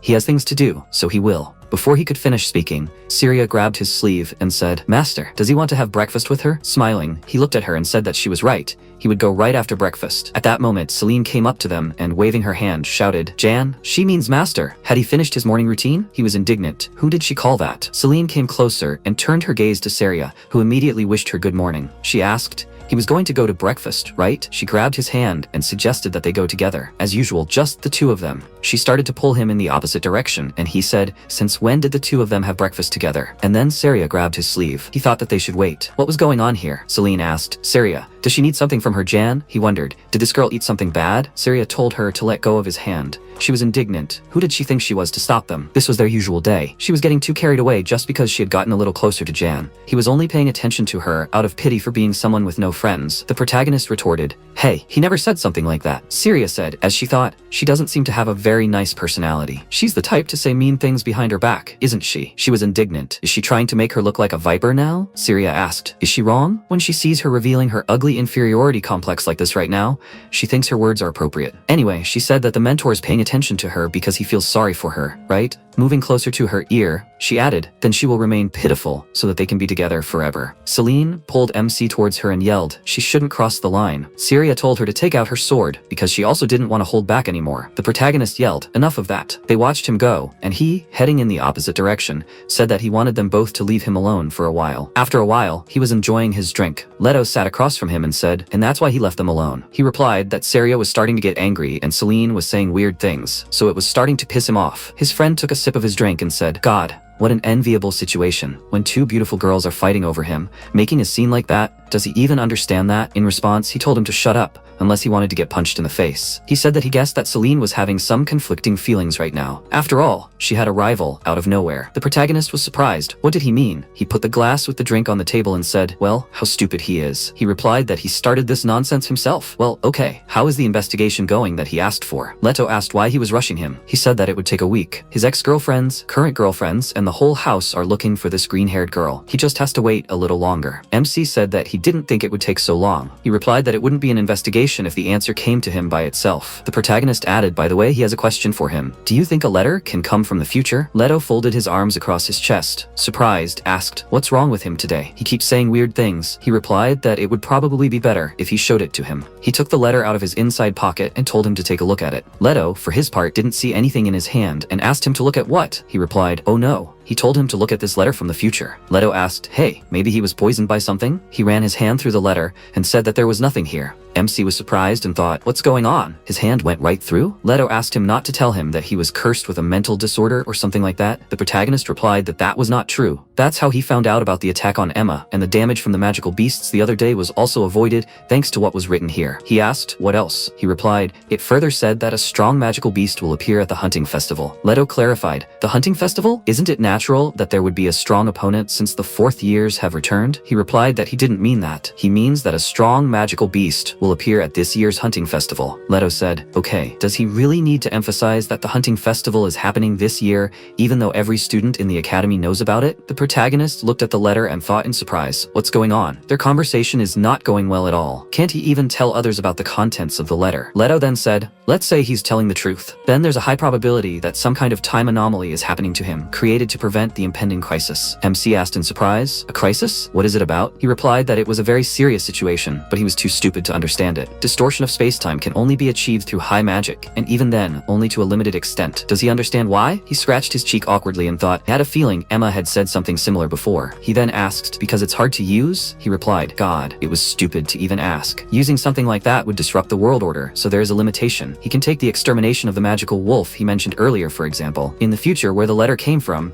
how was the magical beast killed? With the information in the letter, he has to think about it. The information he received won't be transmitted until the magical beast is defeated. This would turn the future into the past, and the past into the future. The paradox that arises here would throw the order of all things into chaos. In other words, knowing the information about the future means that if he makes one wrong move, he could cause the destruction of the world. The protagonist asked in surprise, could he destroy the world? He replied, perhaps, that's why he tells him to be careful. Well, he thinks that the sender of the letter is trying to prevent problems from occurring, but the distortion in space-time only happens to him. The information he has is limited. With that said, as long as he doesn't do anything strange, no problems should occur. MC thought, no, even if that's the case, he could still cause the destruction of the world as well. He was just some village noble, so how could he handle all of this alone? Looking up at the bright sky, he thought, what should he do now? At that moment, Elsie Raynella appeared behind him and called out to him, asking if he was the guy who beat up her little brother. With that, she folded her arms. The protagonist looked at the students gathered around him in surprise. He saw Lupin's face and thought, was she here to get even for that time? Then the brother she was talking about must be him. She asked, did he really think Raynella's son would stay away after being beaten by someone like him? He thought she was the leader of one of the two great factions in the academy. Even though the Saintess tried to resolve the situation, he still came after her, right? And even bringing his older sister, he was done for. He would just let them beat him up before it escalated into something bigger. At that moment, Lupin turned to his sister and asked her not to get involved with that guy, and she replied that running away was pathetic. Then they looked in surprise at the student who had fallen to the ground. Delphine put her hand forward and said, said, "Oops, her apologies. He just happened to be in the way." Coming closer, she tossed her hair and asked why she didn't stop acting tough in front of the students. She was an eyesore, Elsie said indignantly. She sees that she has no manners as usual, Yerdina. She replied that it was her phrase. She's in the way, so could she please move aside? Elsie yelled at her to just shut up and go somewhere else. MC, watching the scene, thought that this was the first time he'd seen this Delphine Sr. up close. He'd seen her in the newspaper or passing by in the distance before, since she's Syria's sister. Maybe he should talk to her for a bit, though he thought for a second now and decided that it would be better if he took this opportunity to get away from here. He headed in the opposite direction, but at that moment, a student put his hand on his shoulder and asked where he was going. Was he trying to escape? The protagonist smiled, put his hands in front of him and replied that he wasn't. He wouldn't be in time. He then reached for his weapon and thought he really didn't want to fight. But at that moment, Elsie yelled, "Maybe this is it? She likes this guy, doesn't she? Well, she doesn't mind waiting for one night so she can have fun with him." She smiled and added, "But what about him, the poor thing, considering what he already did to her little sister?" The next second, MC attacked the student and said, "Senior Elsie, she can say whatever she wants about him, but he won't let her drag Syria into this. How will she pay for this?" She looked at him in surprise and said in fear, "He's trying to attack her." The next second, the protagonist really ran forward, but swung his weapon and attacked the next student. Another guy ran to attack and shouted, "He's an idiot." The protagonist easily dodged his weapon swings and then swung his weapon and said, "Too slow." After which he struck his opponent right in the face, slamming his head into the ground. Then he looked forward, and the next second, he sharply dodged a lightning strike that hit very close to him. Elsie said, "Okay, that would have been good right away." MC smiled and suggested that they fight fair and square. He had already dealt with the minor problems. She replied, "He must be crazy. He really thinks he can beat her?" He replied that he can't know in advance what he hasn't tried yet. He then pushed off the ground and ran to attack, swinging his axe. He made his attack, but Elsie put her staff in front of her and created a barrier. She sighed and asked,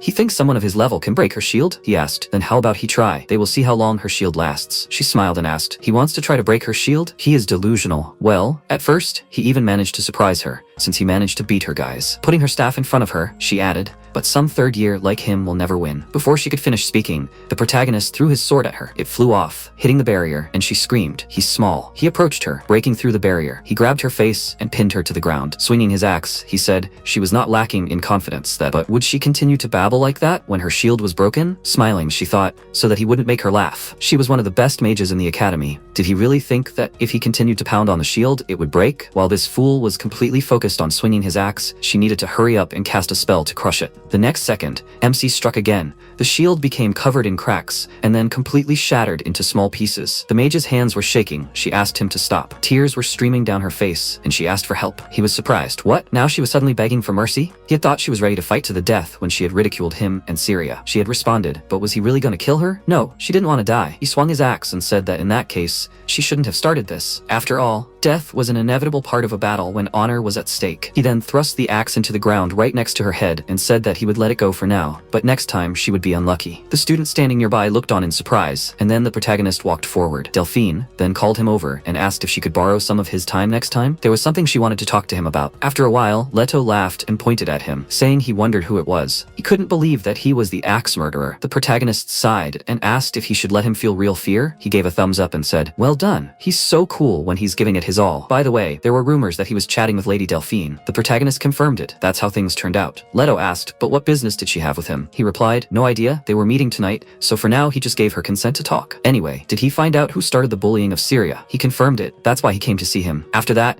he handed him a folded note and told him to read it. The protagonist complied with his demands, and Leto leaned over and asked, "What is this? I never thought he'd be so calm." The MC folded his arms and looked away, saying, "It just happened that way." They had a few clues so far, but when he thought about what the reason for the bullying could be, he immediately thought of one. His comrade asked, so his information only confirmed his suspicion? The protagonist confirmed it. He asked, "Then what will he do now?" He answered, "First, he will see the person in question. What he will do next depends on his answer." Meanwhile, Syria, sitting on a rock in the forest, read the article and said, "Mentor Jan? He fought for her again." Upperclassman Elsie attacked Mentor Jan only because he dealt with the people who were bothering her. She thought that she could handle it on her own, but she was helped again. At that moment, the protagonist approached her and asked why she looked so sad. She screamed in fear. "Mentor Jan?" She hid the article behind her back and tearfully apologized to him for what happened the other day. She even treated Celine like some kind of villain for no reason. He smiled in response and told her not to worry about it. She had pissed him off back then too. He wasn't angry anymore, so she shouldn't worry. She blushed in embarrassment and looked him in the eye and said, but every time she did nothing but sit and watch him help her. And this time it was the same. He fought the bullies who were bothering her, and even the upperclassmen. Elsie intervened. The protagonist smiled and said that he was okay, so she shouldn't be embarrassed to rely on him. When one of them got into trouble, they should rely on each other. Next time, maybe it would be her turn to help him. She agreed Then could she hug him? She blushed in embarrassment, and MC looked at her in surprise. He thought, wait, she hugged him after all, and he thought, what the hell is going on? He awkwardly said, Syria, him. She pulled away abruptly and started slapping her cheeks, shouting, it's all because of her mother. She always hugged her when she cried, that's why. She didn't upset him, right? She didn't mean to. She just felt that way. And then she looked at the flower growing nearby in surprise and said, sepia bloomed in such a place. This flower usually only grows in the north. She's never seen it grown this far south. The protagonist thought in surprise, sepia. He completely forgot about it because of the bullying, but the original reason he even approached Syria was to find out whether she was sepia or not. He would take this opportunity to ask. He then asked, does she like this flower, Syria? She happily replied that she did. Her mother liked it, so she likes it too. He thought, with such an emotional connection, maybe she changed her name later, but he doesn't know why she would want to hide her original name anyway. That flower must be very important to her. Besides, he's worried about the part in the letter where it said they got close during the hunting festival. Is Sepia really Syria? If she is, then is she the one he's going to marry in the future? MC closed his eyes and thought, no matter how plausible this letter may be, she's just a junior. He shouldn't let this distract him. He should just focus on his main task. Syria, can he ask her one more question? It's a bit personal though. She asked, what is it? He replied, is it definitely decided that Delphine will be the successor of the Yardina house? Is there any chance that she will take that position? She was surprised, her? She has neither the qualifications nor the ability to become the successor. Her sister has all the real power, and everyone in the family is supporting her. He replied that he understood her. Her sister was trying to keep her on a short leash. She was surprised. Keep her on a short leash, he said thoughtfully. She was also Yardina's daughter, so if a fight for the place of the heir broke out, she clenched her fist and said that she never contradicted her sister, but always quietly and obediently did what she was told. Her sister never tired of reminding her that if she was not useful to the family, she would become completely useless, and that she should do what she was told, so she was always on guard. At least that was the case until she decided to take part in the hunting festival. But why was he interested in this? She blushed with embarrassment. The protagonist replied that there was no special reason. He put his hand on her shoulder and added, however, he might have to fight his sister soon, so he wanted to know what kind of person she was. Sometime later, the Idoless Hall, a noble dormitory of highborns. The worker bowed and thanked the protagonist for waiting for him. He would lead him into the room. In return, he also thanked him and thought, only Lady Delphine and he. It seems that another strange rumor will come across. The worker said, Lady Delphine, Mr. Jan has arrived. She said, please, he may come in. He thought that this was his only chance to find out the truth. Then he looked inside and asked for forgiveness. She said, welcome, Prince of the Axe. His face instantly turned red with embarrassment. The girl was wearing only a short robe. He wondered in surprise, why was she dressed like that? Then he said, Lady Delphine, perhaps she should change her appearance. She wondered, why? He didn't like what he saw. He replied that it was not so. It suits her very well. Smiling, she said that she was glad to hear it. Please, he should sit down. He sat down on the chair opposite her and added, with all due respect, it might be a good idea to pay more attention to your appearance in front of a man. She wondered why, as she poured the drink into the glass. There was no need. The sight of beautiful things made one want to possess them, right? A beautiful female body was one of those things. But for most women, a man's desires could be harmful, so they covered their bodies to protect themselves. However, no one could get her, so why would she worry about it? He thought, really, there wasn't a single man in the academy who could defeat her. She added, besides, it didn't matter much anyway. It seemed like he was still quite naive. He replied that he grew up in the countryside, so he didn't know much about such things. She replied, then he should start getting used to it, because it was part of everyday life. He wondered why he felt like she was trying to seduce him. She then said, well, they'll get down to business. He should become her ally, the Axe Prince. He wondered, him? She confirmed it. She had never met anyone as interesting and brave as him. Of course, out of all the factions in the academy, he would get the best treatment. He wondered if she was really trying to recruit him because she wanted him. That couldn't be it. There had to be some other reason. He then looked at her and said before he gave her an answer, he wanted to ask a question. She asked what was it. He asked if she knew about Syria being harassed lately. She replied that she had heard about it. Those people must have no fear at all, doing something like that to Yardina. MC then said that he had found the student who leaked Syria's personal information and confirmed that the person had been coming from this dorm and was coming back here. Delphine, bringing her glass closer to her, asked what he was getting at. He replied that she should let him paint the whole picture for her. The person who spread rumors about Syria's mother was from Yardina, the type who had the connections and status to make many people pursue someone. And lastly, they knew the personal information about Syria's mother, something only family members knew. Taking all this into account, there could only be one person behind this, and that person was her, Delphine Yardina. She smiled and said that she thought he was reckless, but he was surprisingly meticulous. Why would she pursue her beloved younger sister? He replied that she might not have had a reason to do so before, but she did now, didn't she? Because the always obedient Syria decided to fight her during the hunting festival. Delphine folded her arms under her chest and said that what he said made sense, but if there was no evidence. The protagonist said that if that's what she wanted, he would get that green-haired student. She said that was enough. She was behind it. To be honest, she was planning on leaving her alone, But then she said that she was going to challenge her during the hunting festival, so she had to teach her to never cross her mistress. The protagonist was surprised. Cross her mistress? Syria just wants to prove herself, she replied. Anyway, does he have any intention of becoming her ally? Extending the glass closer to him, she added, because honestly, she didn't expect his abilities to be that impressive. The next second, he used an axe to knock the glass out of her hand and said that he would have to refuse, because working under a scheming person like her seemed too difficult. She said, "Oh my god, is she that obvious?" Putting the broken glass down, she added, but she took out a weapon from the bandage on her leg and holding it to his neck, asked, she couldn't just let it end like this, could she? He said, so she hid the weapon on her. She smiled and said, she needed at least a little protection. However, as the conversation went on, she became more interested in him. With these words, she scratched her head with the weapon and then pointing it forward said, but hesitating at the crucial moment is quite a rare gift. It makes her want to train him to become her hunting dog. He smiled and said, so she would believe it. She would regret it. She laughed and asked, did she regret anything? If that ever happened, then she must be defeated at that hour. In any case, she suggested that they leave the topic for today. It was time for him to go back. He said he would gladly do so, but he was not finished yet. With that, he swung his axe. Delphine swatted it away with her hand. The blade of his weapon grazed her shoulder. He looked at her in surprise, and she swung again, thinking, he's still far from her, the axe prince. Then she knocked the axe out of his hands and thought, don't be too upset. If it was anyone else but her, it would have worked. Then should she make sure he completely loses his will? Then she leaned down to deliver another blow. MC gritted his teeth and she stopped the blade near his neck. At that moment, the protagonist moved his sword to her neck. She thought, this boy, the moment he lost his axe, he drew his sword without hesitation, as if he didn't initially expect to cope with just an axe. He said that he thought she had the wrong impression of him. Well, since she called him the Axe Prince, because his main weapon has always been a sword. She smiled and asked, he really intended to get rid of her, right? He wouldn't have caught her off guard without such determination, but he shouldn't misunderstand. It doesn't mean he won. MC asked what she meant. She is the strongest in the academy, so the fact that he was able to bring her to this point is tantamount to defeat. She bit her lip and thought that he was right. If you forget about being caught off guard, this is the first time she has been beaten up so badly. Maybe that's why she's becoming so greedy. After that, she said not at all. He said, seriously, how stubborn is she? She said, Prince of the Axe, the outcome of this battle must be clearly determined. The next second, the robe flew off her body. She tried to cover herself with her hands. The protagonist blushed in embarrassment and shouted, Lady Delphine, a little. At that moment, the maid outside the door said, Mistress Delphine, may she come in? They were very noisy. So she was worried and came to check if everything was okay. Delphine shouted that everything was okay. Then the maid finally opened the door and, seeing what was happening, shouted, she sincerely apologizes. Please, she must forgive her for her rude behavior. Then she immediately ran away, and Delphine, blushing with embarrassment, said, she must wait.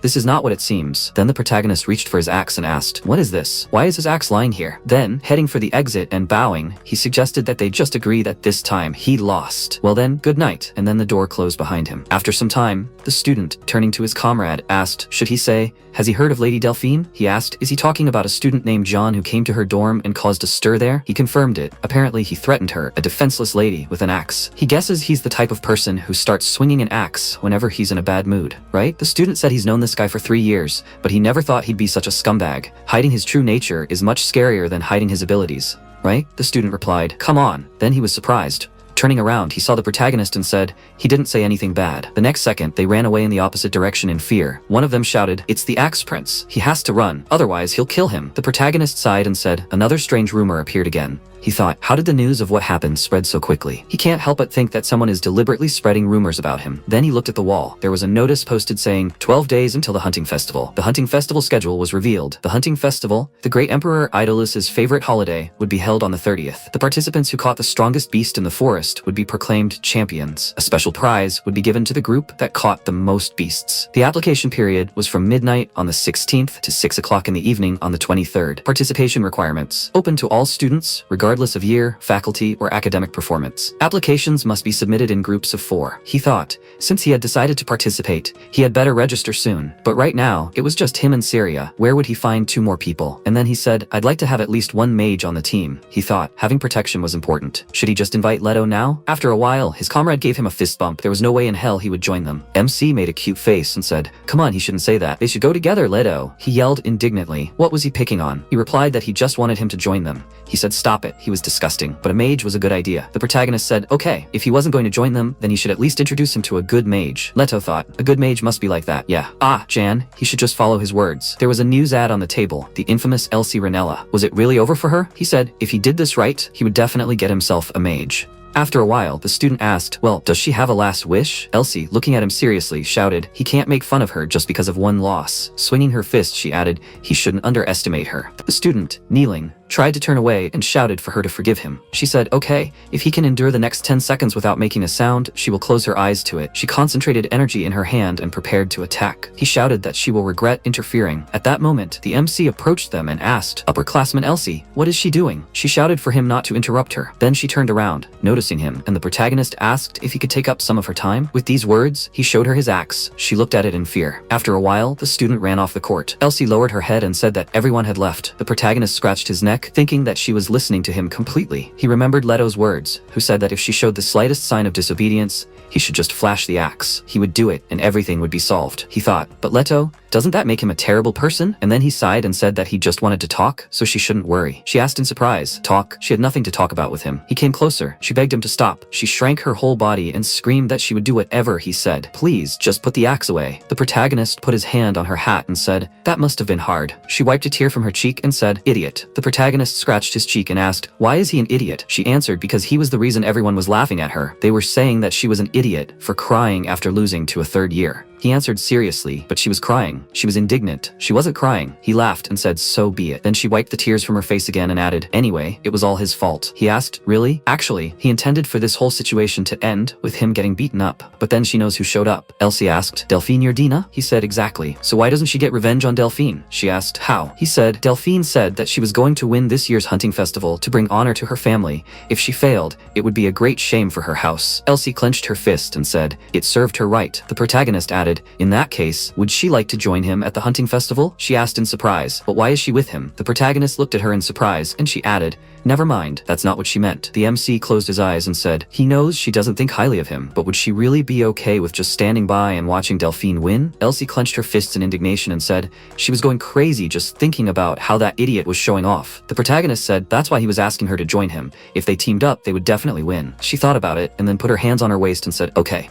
She feels like he's leading her on, but for now she'll agree. The protagonist thought, then he's done with the main part. Elsie the upperclassman will use support magic, waiting for the right moment to strike hard. He would block the enemy's attacks from the front and create an opening from the flank. And from that opening, Syria would deliver a powerful blow. He looked up at the sky and thought, but if they did that, he would have the important task of keeping the enemy's attention. He would be there mostly just for defense. That's why they needed another person. That is, someone as skilled as him, or even better than him, and with whom he had great synergy. Syria and Celine both came from a line of hunters, so they would be useful when it came to tracking down magical beasts. He remembered how Syria asked her to draw her sword, and he said, even though he was a little worried about putting those two together on the same team, now was not the time to be picky. He thought he would have to do his best to convince her. After a while, Syria grabbed the protagonist by his shirt. He was surprised. Syria? What the hell is she doing? She looked him in the eye and asked him what he did with her older sister yesterday. He asked, yesterday? And then he awkwardly scratched his cheek and looked away and said, yesterday Lady Delphine and him. She said, Mentor Jan, he was just thinking about another girl, right? He objected. That's not true, she asked herself. Then she let go of him and lowered her gaze and said, this fool wants a Mentor Jan. Let him swear to stay with her. She nervously began to bite her fingernail, and MC looked at her and thought, are there rumors again? In any case, now is not the time for this. Then he said, despite this, everything is basically decided with the participants. But he thought that they need a mage, so he invited an upperclassman Elsie. Syria folded her hands in front of her in admiration and said,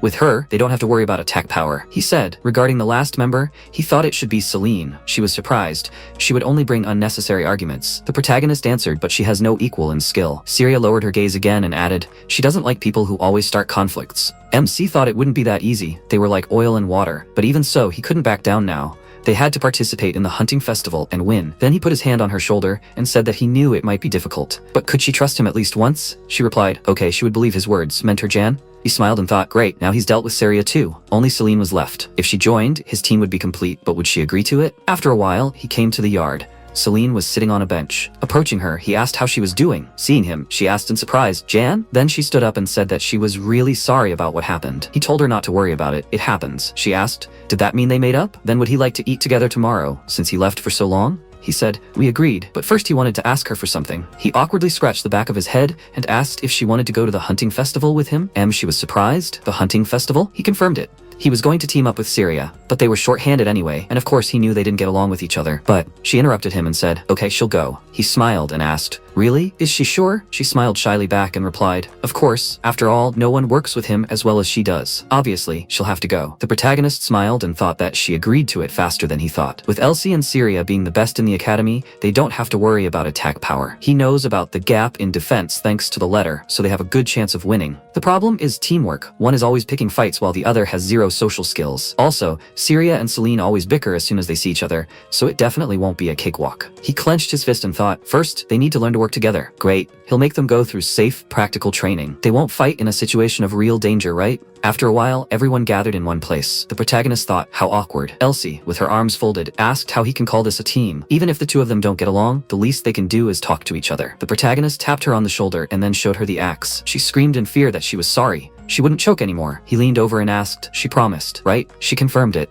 He then adjusted the hat on her head and said, it's hard enough as it is, no need to add fuel to the fire. She said, but there's no way they can train like this. It's not that they can't, but, Celine said, if they're just going to stand there and chat, then why not postpone the training until tomorrow? The protagonist said, oh right, they'll have a special guest joining them soon. Elsie was surprised. A special guest? A lowly noble like him can't have a connection to. The next second, there was an explosion next to them. A smoke screen rose up. Elsie screamed in alarm. What? Coming out of the smoke? Derek asked. Is everyone here? Is this where the people who want to become monster hunters are? He was a legendary monster hunter. The students then bowed and the MC confirmed it. He asked him to take care of them, Professor. Elsie pointed her finger at him and shouted in surprise. Monster hunters? She's not interested in this. Before she could finish speaking, the protagonist showed her the axe again and she shouted with tears in her eyes, but of course she'll join. The professor said okay. He suggested starting by testing their level. They should pretend he was a monster. They need to find him within 2 hours and deal the finishing blow. Elsie screamed. It would be easy. He just has to wait, old man. The next second, the professor disappeared behind the trees and MC asked, well, shall they go then? They were walking along a path in the forest. Syria looked around, said, as expected of the professor, she couldn't feel him at all. The protagonist said, since this was just a test, he could at least make things a little easier with this. But he disappeared, pretending to be a magical beast, leaving no trace. Celine added, there should be some traces left if you look carefully. The protagonist looked at her and noticed that she lived up to her hunting origins. She replied, of course, spoiled high nobles wouldn't understand anyway. Elsie asked sheepishly, what did she say? Even she understands things like that. Syria added, she has some hunting experience too. Celine turned around and asked, oh my god, is she annoyed? What happened? She replied that she was just saying that she thought it was unfair to assume that she didn't understand anything just because she was a spoiled high noble. The protagonist then said, that's enough. He found the traces, so he had to go there. Celine, blushing with embarrassment, looked at him and said happily, as expected of her, Jan, it's probably because he hunted with her. He replied, maybe it's time to focus. She pointed at herself and asked, does he remember? The first time he said he was going with her. Syria said they weren't here to fool around, so please, she needed to focus. Celine looked at her and wondered, what? She was jealous because she couldn't join their conversation? Syria furrowed her brows, got angry and asked, are you sure she was the one being jealous? So what if she was with her mentor? Celine, he only let her join because they needed to recruit people, but she was being so hostile. Syria asked, recruit people? If that's what she thought, then she was asking her to stop. Celine yelled. For a sullen introvert, she was certainly being arrogant. She said everything she wanted to say, right? At that moment, Derek, who was on a tree branch above them, said, guys, have you forgotten that magical beasts don't back down that easily? MC turned around in surprise and shouted for everyone to run. The next second, the professor jumped down to the ground and asked, not only are they not hiding their presence, but they are also fighting each other. As long as this is the case, he can't teach them anything. He then noticed the magical aura enveloping the students and looked at Elsie and said,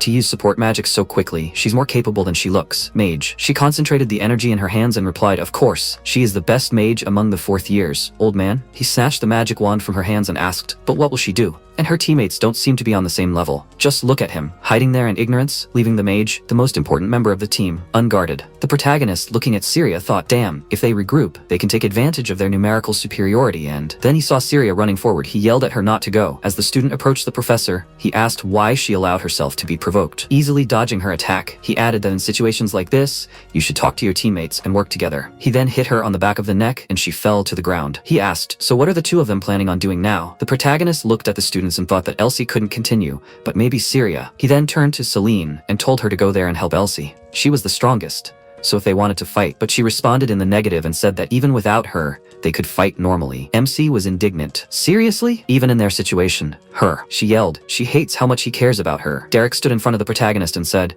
I thought he said before that monsters don't wait. After a while, he folded his arms and concluded, what a mess. No hint of teamwork. Celine Haster. Why is she on this team? The protagonist, rising to his feet, thought that they would work together because of the danger of practical training, but they still continue to quarrel over every little thing. He must do something about this. After a while, Celine took a shower. Stopping in place, she said, Jan? She remembered the protagonist's words about him saying that everything was fine. It was not her fault. Then she left the room and noticed a note on the floor. She read the contents. It said that she should come to the clearing in the eastern forest at 10:30. He wanted to talk to her about something. She noticed Jan's handwriting. I wonder what it is about. Is he going to scold her because of what happened during their training? After a while, she came to the clearing and asked what happened. MC looked at her and she asked what he wanted from her at this hour. He said he wanted to talk to her about something, right? He furrowed his brows and said she should tell him how long she planned to keep provoking Syria. She was indignant. When did she do that? She spread her arms out and added, that rude fool has gone too far. Before she could finish speaking, the protagonist said even a blind man could see that she had been provoking her the whole time. She replied, okay, so she was doing it on purpose. She was annoying her. The protagonist stated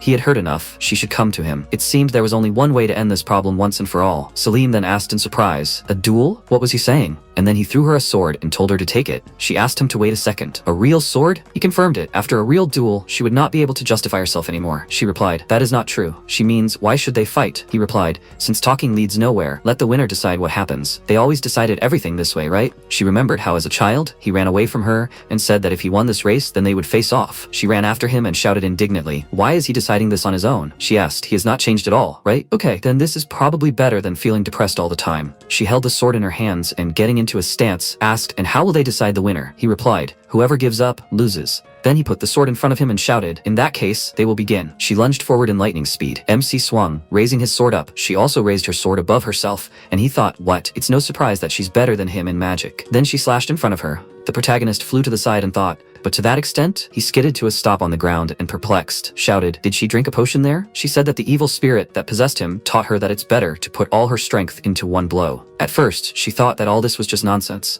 She can't believe that it actually worked. The protagonist, resting his hand on his knee, thought, that damn evil spirit again, taught her unnecessary things. Then she got into a stance again and said, now that it came to this, she will definitely win. He must prepare himself. After that, she swung her sword again for a blow, and he thought, each blow is getting stronger and stronger. If he gets even one, it will be over, but her movements are slowing down. She slashed her sword in front of him again. He thought, after the attack, she opens up. He concentrated his energy and attacked in front of him, but Celine rolled behind him and hit him in the back. He gritted his teeth, turned around, and she attacked again, trying to hit his legs. She screamed, he can't block this with one hand. Then she swung her sword, throwing away the protagonist's weapon. He swung his axe and said, damn, how did she dodge? She put her hand to her chest and said, everyone knows he uses an axe. He thought, looks like he'll have to change his strategy after all. Then he threw the axe forward. She screamed, he thinks throwing will change anything? Then she asked in surprise, a sword? The flying sword was approaching her, and she threw it away, swung her sword, screaming, is he crazy? After that, the protagonist caught the axe and threw it forward again, knocking the sword out of Celine's hands. She knelt down and thought, her sword.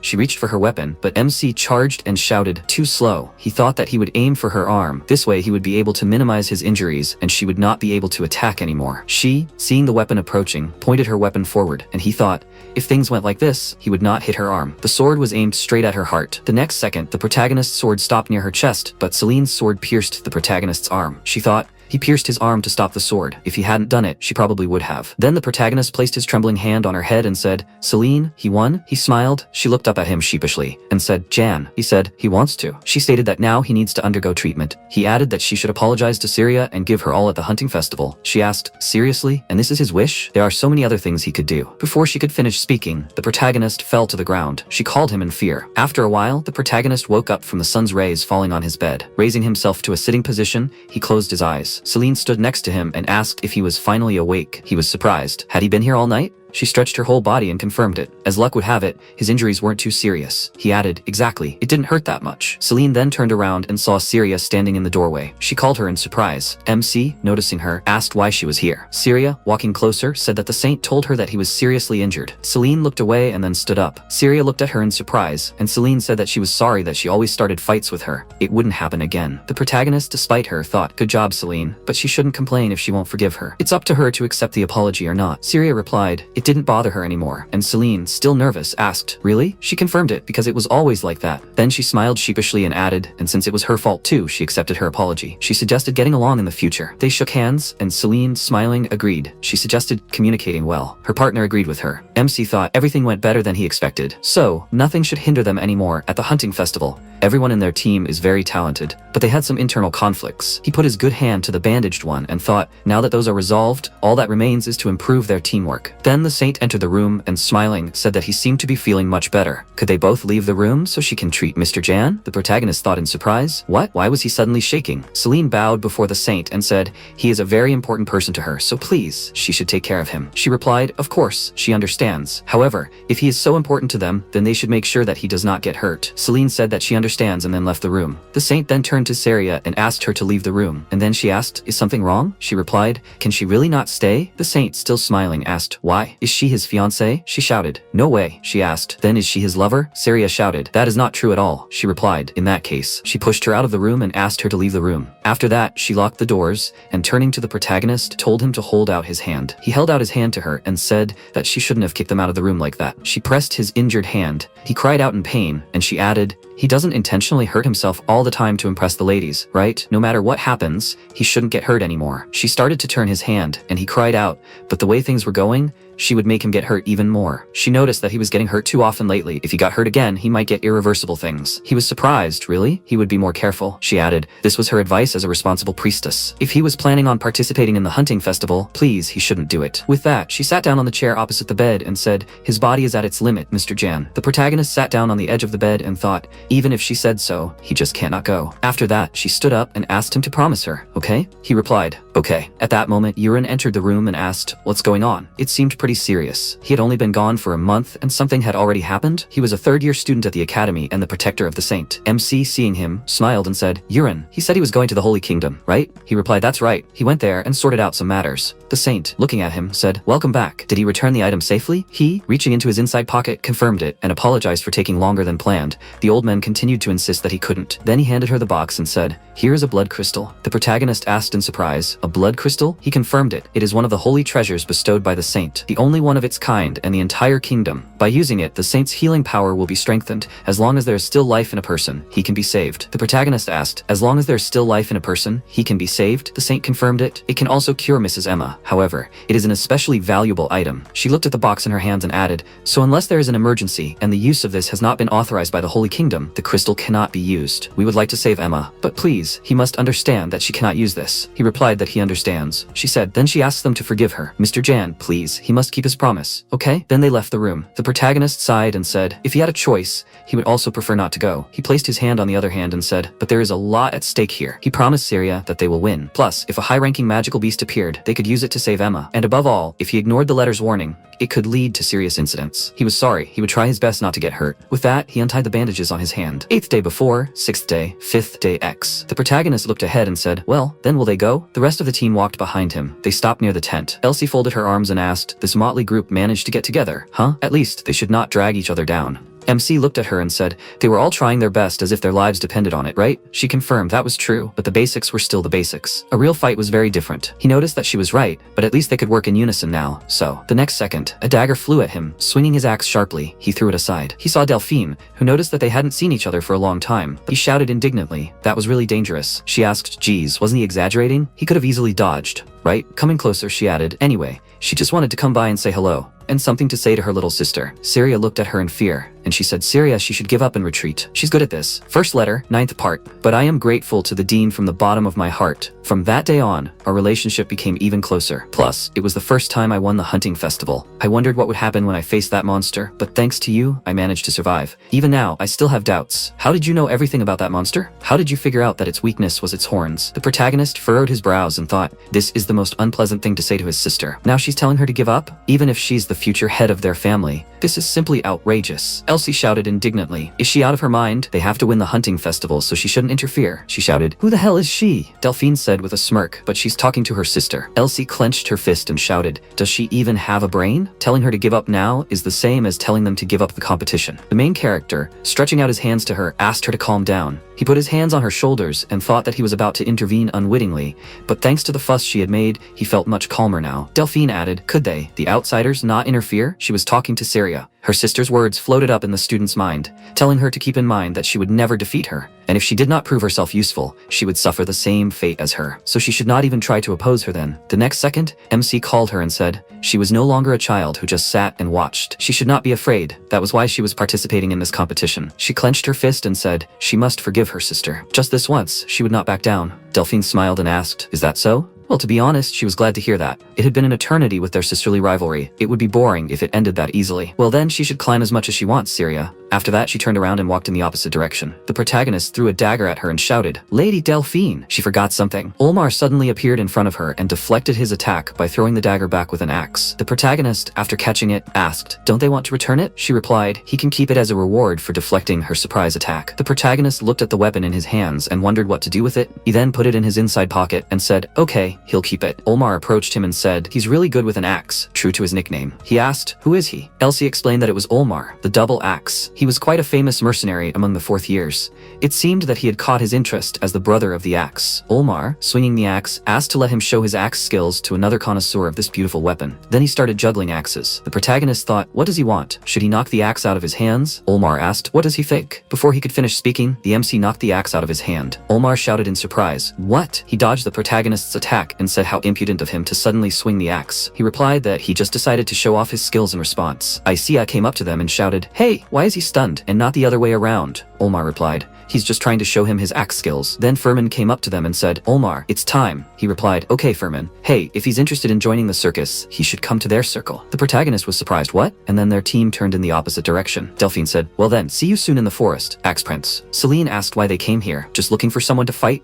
The protagonist replied that he didn't know the hell. Who knows what's going on in her head? After a while, the host announced that before the competition began, they needed to go over the rules again. As they know, the hunting festival is very simple. Each team has until 8 in the evening to catch a magical beast. Afterwards, the judges evaluate the strength of the captured monsters and determine the ranking of the teams. Well, the competition is about to begin. She asks all the participants to gather at the starting point. MC thought, anyway, when they caught this horned monster, he would get rid of these annoying letters. He just had to wait. He would finish it off and win this competition. 3 hours after the start of the hunting festival, the protagonist's team was walking along the path. Elsie, putting her hand on her waist, said that they had to catch something soon, or they would have to say goodbye to their victory. They had been searching the area for 3 hours already and still hadn't found anything. Celine, looking at the small creature, noticed that she was right. They had only caught small fry. What should they do? They had to catch something. Otherwise, they would really be disqualified. He replied that he understood. He thought, why didn't the letter say anything about the location of this beast? Syria then told them to wait. Something was wrong. She didn't feel any presence around them at all. Celine said, since she mentioned it, the forest was too quiet. The protagonist thought, this was just like the last time he encountered a high-ranking magical beast. Then all the animals disappeared. Elsie said, after 3 hours, their troubles were finally starting to pay off. Pointing her finger forward, she added, she felt strong magic in that direction. At the very least, it should be a high-ranking magical beast. The protagonist looked in that direction and thought, if Elsie said so, there is no doubt about it. It is that horned monster. He then told everyone to remain vigilant. Everyone looked in different directions. After a while, they saw many animal bodies. The protagonist thought, this, Syria said, it is not just animals. Yes, even magical beasts. What happened? The protagonist walked forward and thought, the high-ranking magical beast that attacked Emma did the same. This beast. He thought that he was just gutting his victims to show off his strength. He did not expect to see his parents doing the same. At this moment, the horned wolf-like monster continued to devour animals. Noticing the protagonist's team, it bared its teeth. The MC shouted, everyone get ready. The monster attacked the bear in front of it and then threw it aside, standing in front of the protagonist's team. The protagonist shouted, they will do it just like they trained. Elsie, her support magic. Now, she put her magic wand in front of her and shouted, shield. The protagonist shouted, first, they have to stay on the defensive and figure out its characteristics. Celine, reaching for her sword, said, there are no fallen or damaged trees around. It seems that it has the ability to move, avoiding such obstacles. He gritted his teeth and said, in that case, it would be better for him to fight in this open clearing. After that, he pushed off the ground, and the girls also ran to attack. Elsie threw an acceleration at them. The protagonist, turning around, shouted, Elsie, his weak point is his horn. She was surprised. How did he know this? He shouted for her to just trust him. At that moment, Syria swung her sword and tried to attack the monster. It rose up and dodged the attack. Celine shouted, what the hell? This beast is too big. Then the monster swung its huge paw. Syria crouched, dodged the attack and thought, well, if she just sneaks up like this. The next second, the paw went straight for her. MC shouted, they shouldn't be scared. We need to move forward. The next second, Celine blocked the monster's paw. Syria moved further. Swinging her weapon, she thought, at this distance, she can do it. As she struck, she shouted in surprise, what the? The monster seemed to wrap itself around her sword instead of attacking, dissolving around it. She shouted, that's impossible. After that, the monster stretched its head, bringing it right towards Celine. She shouted in fear. At that moment, the protagonist frowned and thought, oh shit, so that's how he could move freely through the forest. He swung his sword and shouted, "Celine, she has to get out of the way." Then, he threw his sword forward. Syria caught the sword. Celine ran to the side, shouted, "What the hell is this?" She can't predict his attacks at all, and taking all the hits on herself is too hard. Syria asked what they should do. It will be difficult to act like they trained. The protagonist said that they will have to count on Elsie's magic. He took the sword from Syria's hands, and then added, "They will not attack, but they will attract as much of his attention as possible." Then the monster ran to attack. MC pushed Celine, saving her from the monster's attack. A powerful explosion occurred on the field. The protagonist flew to the side, crashing into a tree. His teammate shouted in alarm, "Is he okay?" He thought, "This reckless attack? He is just like a child." Then he got to his feet and shouted for them to beware of his rushes. Celine ran to attack. Elsie said that she will cast a shield again. The protagonist said, "He is okay, so we need to attack him with something powerful," and they all headed towards the monster. In turn, the creature tried to touch them with its paw, repeating its blows again. Celine, attacking the monster, flew to the ground. The protagonist shouted anxiously, "Celine!" They ran around the monster. Elsie shouted, "The magic is ready. They must hold it in one place." Everyone concentrated, and Saria, running forward, shouted, "Mentor Jan, please." He must cover her. She put the sword in front of her, but the monster hit her with its paw, from which she stopped. The protagonist ran to attack and swung his weapon, attacking right in front of him. The sword flew to the side. The protagonist, turning around, shouted, "Elsie, she must hit the horn." She concentrated energy on the end of her magic wand and agreed. She begins. A magic symbol appeared in the air, energy raging around it. The protagonist thought that he heard that there are no fifth circle mages in the academy. She is incredible. Then he reached for his sword and thought, with such an attack, even this thing will not remain unscathed. Then he wondered, what the hell? Damn, this beast has lightning resistance. Then the monster raised its head, roaring loudly. MC thought, no way. The letter did not say anything like that. Running away from the monster's attack, he thought, but why lightning resistance? Elsie is not very good at other types of magic.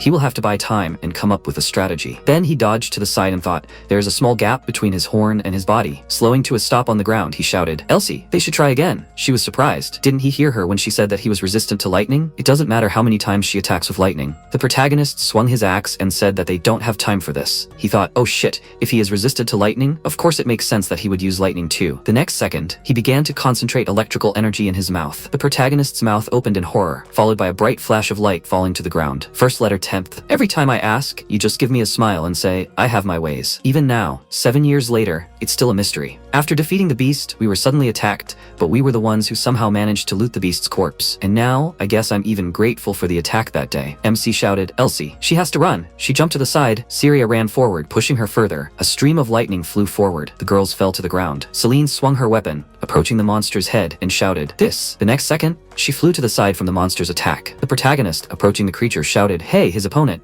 Then he swung his sword. The monster's head went straight to him, baring its sharp fangs. He struck again and again, moving forward with the monster. He thought, since it does not immediately use lightning again, it must mean that it needs time to recharge. Then he swung his sword again and thought, while Elsie finishes casting her spell, they will have to do everything possible to distract it. Then he flipped in the air and said, too early for him, his turn. He attacked the creature with an axe and shouted, it's not over yet. The monster closed its jaws and then attacked the protagonist, sending him flying backwards. He skidded to a stop on the ground, his leg covered in the monster's magic. He thought, shit, his ankle. The creature was getting closer, opening its mouth wider. He thought, shit, is this the end for him? At that moment, Saria stood in front of him. She used the secret family swordsmanship of the Yerdina house, the Golden Lion sword. Several bursts of energy shot out from her sword, heading straight for the monster, but it easily dodged her attack, landing behind the lead protagonist. He, watching this, thought, this can't be. It avoided all those quick strikes. Syria asked, what should we do, mentor? MC, breathing heavily, leaned on his sword and asked, how is Celine? She answered, it seems she still can't move. Celine was sitting by the tree and he said, this is her first real fight, so there is nothing to be done. They will have to handle it together. Elsie shouted, hey, she is ready. They have to stop him.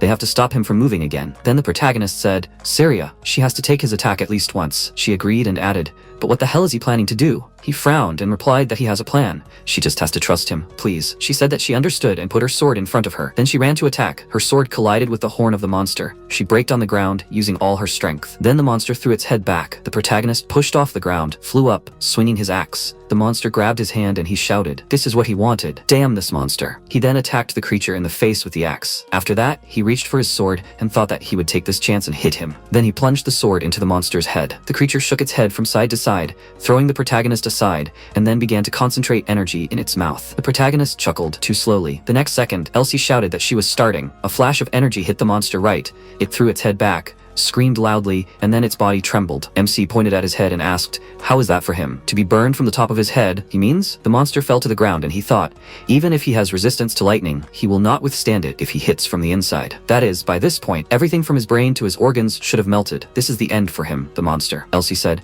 "He is not pretending to be dead, right? He really died, right?" The protagonist pulled the sword out of the monster's head and confirmed it. This was their first catch. Elsie happily grabbed the monster by the horn and said he could definitely brag about it. It was definitely a monster with a name. Syria asked, did she mean it was a named monster? MC thought, so it was a named monster after all. Then maybe Emma would succeed. He then said, it looks like they've almost secured their victory. Syria clenched her fists and sheepishly said, victory. The protagonist looked at her and thought, how cute. Celine seemed to be okay too. He guessed he was the only one with a serious injury. If he was the only one hurt, all the better. He held his injured arm and said, everyone did a good job. Now all that's left is to carry him away. Elsie spread her arms out to the sides and said, they'll rest for a bit and then go. There's no need to rush. There's still plenty of time left. The protagonist said, that's not it. Maybe it's not over yet, but if someone is nearby then. He thought, wait, the letter definitely said that. He quickly looked away. At that moment, Olmar attacked Celine with an axe. The protagonist called out to her in alarm. At that moment, a dagger was flying straight at him. He swung his weapon, throwing the dagger aside. Furman was heading straight for him, and grabbing his arm, knocked him to the ground. The protagonist hit his head. Delphine came out into the clearing and said, oh my god, what a pity. Elsie screamed, they. Isia came up to her, and concentrating energy on the end of her magic wand, said, please, she must not move, okay? Delphine went to Saria and said,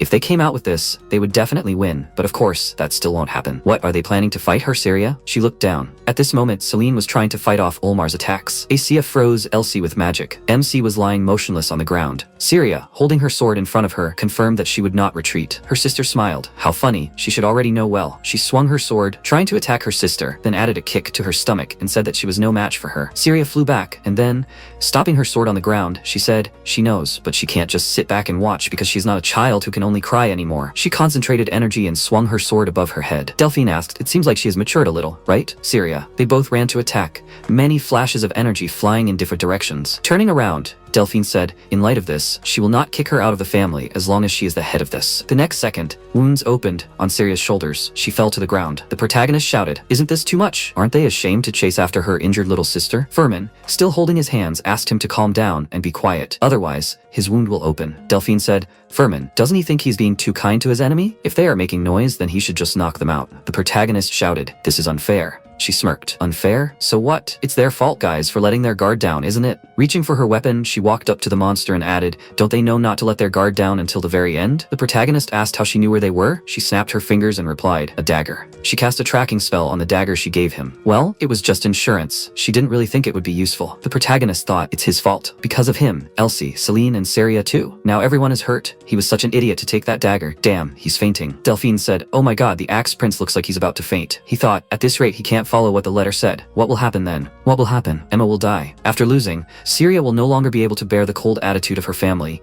and will eventually leave home. And when he appears, the world will end. His friends and family, even those he loves, everyone. He remembered the words of the girl who asked him not to forget. He thought, if only he had Emma's magic potion. No, if only Syria could greatly increase in strength after winning. He should open his eyes already, so as not to lose the people dear to him. At this moment, Delphine walked up to the monster and said, maybe she was too harsh. She thought about it, but it can't be helped. After all, in this world, the main rule is that the strongest survive. The next second, MC swung his axe and ran at her sharply. She turned around in surprise. The axe flew a little further. Furman grabbed his head, screaming in pain. At this moment, the protagonist rose to his feet and smirking asked, will they fight? Ah, Madame Hyrus, she thought. It looks like his nose was cut. The bleeding does not stop. At this rate, the blood will get into his airways, and Furman will not be able to move for a while. That axe just now, how did she miss it? The protagonist, trembling all over, held the sword in front of him. He thought, everything hurts. His head started dancing, but for some reason he is full of energy. If he is in this state, he can definitely do it. Then Olmar said, hey, Prince of the Axe, he, Olmar Double Axe, promises he will pay for wounding Furman. Then he abruptly jumped to the side. As MC threw a sword at him, he grabbed him by the shoulder. Olmar shouted, what the? After that, the protagonist flipped him in the air and threw him to the ground. Taking his sword, he asked, what the hell? Isn't he going to make him pay? He then stabbed his weapon into the opponent's shoulder. He screamed in pain. Isia called out to him in alarm,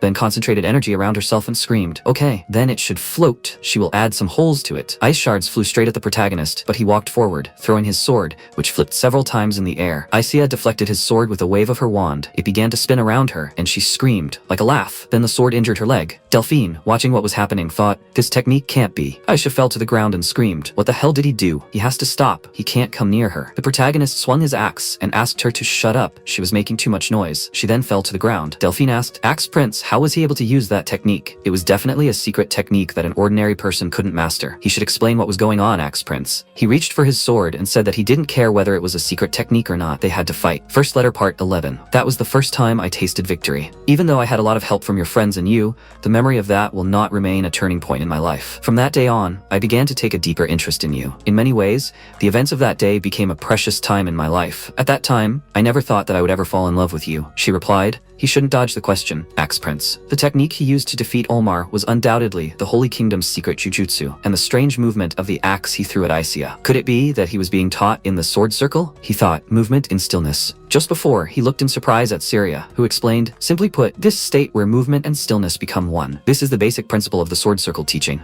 MC asked if something like that was even possible. She answered, of course, all movement begins with stillness. He must look around carefully. He must observe the things he thought were moving and the things he thought were still. Only when he begins to feel it as one can he truly take the first step towards movement in stillness. He asked, so how can he do this? In the present tense, he thought, why does he remember this? Then he held the sword out in front of him and said that he did not think so. Perhaps she was just imagining things, Lady Delphine. She, drawing her sword from its sheath, said, teaching sword circle techniques to outsiders is forbidden. So obviously there was no way he could have learned this legitimately. But he assumed she was imagining things? Maybe he just didn't want to tell her how he acquired these skills? She held her sword out in front of her and said, if that was the case, then she would just have to make him spill it all. After that, she ran into the attack, striking him several times at once. The protagonist moved to the side, holding his sword out in front of him, blocking her blows, and thought, damn, he can't fight with one hand. He gritted his teeth and dodged another blow. Delphine screamed. He would never win if he just ran away. She charged in front of her again. MC stepped back and then threw his sword forward, straight at Delphine. The sword flew past and she said, Axe Prince, his intentions are obvious. At that moment, the sword started spinning around her. The protagonist charged in, swinging his axe. She uttered, like a lion's claws, several paths are drawn at the same time. Golden lion's sword. With that, she sent an attack forward. Many flashes of energy scattered across the field. Then she asked, so what? He thinks he can defeat her? The Axe Prince? In response, he sneered and said, oh shit, he will crush her. She must attack. After a while, she thought in surprise, what? The golden lion sword is a technique that mixes feints and real attacks, and it is incredibly difficult to counter. With his level of skill, he should not be able to distinguish between real strikes and fake ones. And yet, his spirit has not fallen at all. She uttered, since he does not look worried at all, it only makes her want to mock him even more. With that, she threw several strikes. The protagonist jumped to the side and dodged it. She thought, so even if he is unable to defeat her, he can still dodge her attacks. However, his awareness of the surroundings is surprisingly sharp. She furrowed her brows and said, what a pity. How long does he plan to stall for time? Well, it's not like he can continue to dodge now. He thought, it's not like he can continue to dodge now. Where had he heard something like that before? The phrase popped into his head. He dodged the inevitable attack. It was as if the space itself around him was distorted. This really impressive space and orientation. Did he start studying this? Jan, what if he applied topology to swordsmanship? He thought, topology in space and movement in stillness. Okay, he'll do it. After that, he threw his axe forward. Delphine threw it aside and shouted, was he so desperate that he threw away his only weapon? He thought, desperate? That's not it. He doesn't have the talent to bend his body like a magical beast, so he'll have to bend something else. After that, he ran forward. Delphine extended her sword in front of her and prepared to attack. She thought, it's okay, he's unarmed. The next second, he was right next to her and said, Lady Delphine, this time victory is definitely his. He put her own dagger to her neck and she looked at it, sighing. She replied that she had no choice but to admit it. She lost, Prince of the Axe. With that, she raised her hands and then, reaching for the dagger, said that she couldn't believe that her first loss was to some nobody. She swears on the honor of the Yerdina house, she will quietly retreat. She congratulates you on your victory, Prince. Before she could finish, MC plunged the dagger into her shoulder and told her not to end it like this. This is just the beginning. She cried out in pain and he said, in this world, the strongest survive, right? Blood was running down her arm. She thought, she can't wield a sword with her hands like that. She asked what he was planning. Attacking someone who had surrendered was dishonorable. He pulled out a dagger and said, whatever, they still had something to settle, didn't they? She cried out in confusion. What did that even mean? He asked her to apologize to Syria for bullying her and hurting her. She wondered, apologize? Why should she apologize for doing everything necessary to win? The protagonist took the axe and answered, because if she didn't apologize, he would kill her. If she just apologized, they would think everything was settled. Honestly, he even forgave it easily. Didn't she think so? She thought, this is not a simple threat, this is the forest. Getting away with it would be easy. Even if she fought, with both her arms damaged, she would definitely lose. And then she sighed and said, I see. It seems like she's in a situation where she's pitifully begging for her life, right? He replied that it's all just for the sake of survival. She gritted her teeth, and then looked at her sister and said, she's so sorry. She apologizes for hurting them and trying to steal their trophy. As for her, Saria, she's the one who spread rumors about her mother and caused the bullying. This is all her doing. She's so sorry, Saria. She'll stop. And then she turned to the protagonist and asked, is everything okay now? She thought it was a pretty good apology. He put the tip of the axe to her neck, and she was surprised. What's wrong? It's not like he's going to say she wasn't sincere or anything, right? He replied that that wasn't his intention. He just wanted to make sure that if Yerdina's house got in their way because of this, they would have to throw her to the beasts to be fed. She understood what he meant, right? She replied that she understood. First letter, part 12. The moon was already setting. I will finish quickly. It was nice to remember those precious moments with you. The barren winter has passed, and the sad spring has come. It has been a long time since the last winter snow disappeared, but my heart, yearning for you, does not melt even under the spring sun. I look forward to seeing you tonight, Jan. No. My dear Jan, tonight you will come to me again in my dreams. After a while, Victor, standing on the stage, said, Dear junior members of the Academy, it is finally time to announce the winning team of this year's hunting festival. At this moment, one of the students, turning to a comrade, said, Come on, because of him, they are late. He turned around and told him to relax with a smile. He was almost certain that Delphine was the winner. He was surprised. What, wasn't her team evacuated? He hadn't heard about it. He asked, Then who won? Victor said, Over 500 students participated in the festival this year, and they all showed results that exceeded their expectations. However, none of their achievements compared to the adventure of these people. This year's hunting festival involved an extremely dangerous situation. If things had gone differently, many people could have become victims of it. The student asked, What is he talking about? He continued, Fortunately, thanks to some brave students who put their lives on the line, this serious threat was eliminated. Behind him was the defeated monster, and he added, he expressed his deepest gratitude to them. He will now name them in order. 4th year magic student Elsie, 2nd year night student Celine, 2nd year fencing student Syria, and finally, the representative of their team. At this moment, the saint spoke, even though she told him not to get hurt anymore, no matter what. The announcer said, 3rd year fencing student Jan, all 4 of them will receive a vial of dragon blood as a reward for what they did. The students were surprised. A vial of dragon blood each? The treasured items of the imperial family? It makes you envious. But what about their appearance? Some battered ones. Victor added, and lastly, they will also be given the right to process the body of the magical beast. He then turned to the protagonist and said that he can expect to receive at least 10,000 gold from him. He thought, 10,000 gold? He would rather use it as an offering to save Emma, but the beast was brought down by all of them together. He can't keep it all for himself. He should talk to the others and explain. He looked at the beast, and at that moment, one of his team members came up and said that he was the one who deserved the most praise, so he could do whatever he wanted with it. Elsie put her finger forward and said, Renella wouldn't give up her pride for a few gold coins. Syria said, Elsie was right. She would leave it to him too, mentor. Celine came closer and said, getting dragon blood was enough for her, so he could do whatever he wanted with it. Winning the hunting festival was already like a dream come true for her. He asked, Are they sure? Then, Saint. She was surprised. She? He said that with such a generous offering, she could cure Emma, right? She looked at the monster in surprise. Bright flashes of fireworks exploded in the sky. Saint smiled and put her hand to her chest, saying, May God bless him for his good deeds. MC smiled happily, and so the curtain fell on the drawn-out hunting festival. After a while, the Saint said that Emma's treatment would begin by the end of tomorrow, so please, he didn't have to worry, Mr. Jan. In return, he thanked her for her concern, and she added that more importantly, he really overexerted himself this time. She did her best, but his arm, it had gotten to the point where it was almost permanently damaged. He looked at his fist and said, well, his reflexes were a little slower now, but he was prepared for it. Even if he couldn't swing his sword as smoothly as before, it would all be worth it if he could save Emma. He thought, besides, if more people died, he would feel guilty for the rest of his life, she said,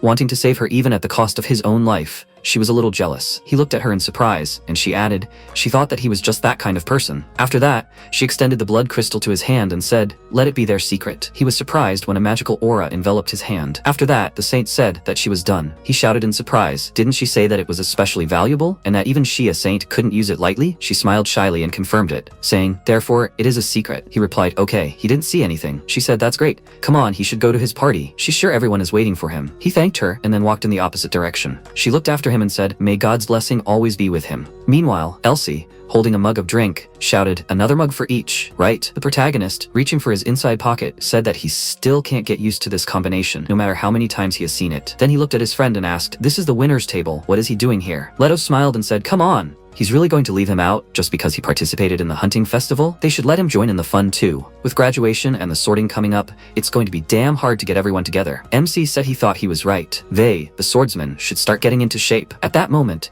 Syria came up to him and blushed with embarrassment and shouted, they should talk, just the two of them. He looked surprised and then said, okay, they can go somewhere else. They walked away and he said, they won, Syria. Did she feel any relief now? She replied that she wasn't sure. Even though they won the hunting festival, it was him, the mentor, who defeated her sister in a sword fight. He said, but even so, she showed that she was no longer weak. She asked if this meant that she would stop having nightmares now? He said that he couldn't answer that question, but one thing was for sure. Syria, she wouldn't worry too much anymore. She looked down sheepishly and said, "Mentor." She had something to tell him. He thought, really? She then bowed and shouted, "Thank you so much, Mentor." All thanks to his help. He thought she just wanted to say thank you? He thought it was normal for her to worry so much over just saying thanks. She then added, she was able to learn a lot just by spending time with him. He reached into his inside pocket and thought, a month ago, they were definitely just acquaintances, but now he had achieved. When he sees that this behavior is very similar to her, he took out a necklace. Syria said that she wanted to give him something, but she was afraid that he would be uncomfortable, so she didn't prepare anything special. The next second, he put the necklace on her neck and said that it was a gift. He came across it by chance, and it reminded him of her, so he bought it for her. She looked at the picture of the necklace, and he said it was sepia. She said her mother loved it, right? Flowers fade, but a pendant lives forever. He awkwardly scratched his cheek and looked away, adding, he thought it would help her worry less. He hoped she would like it. She said she liked it, Mentor. She thought, with all her heart. She happily said that she was delighted.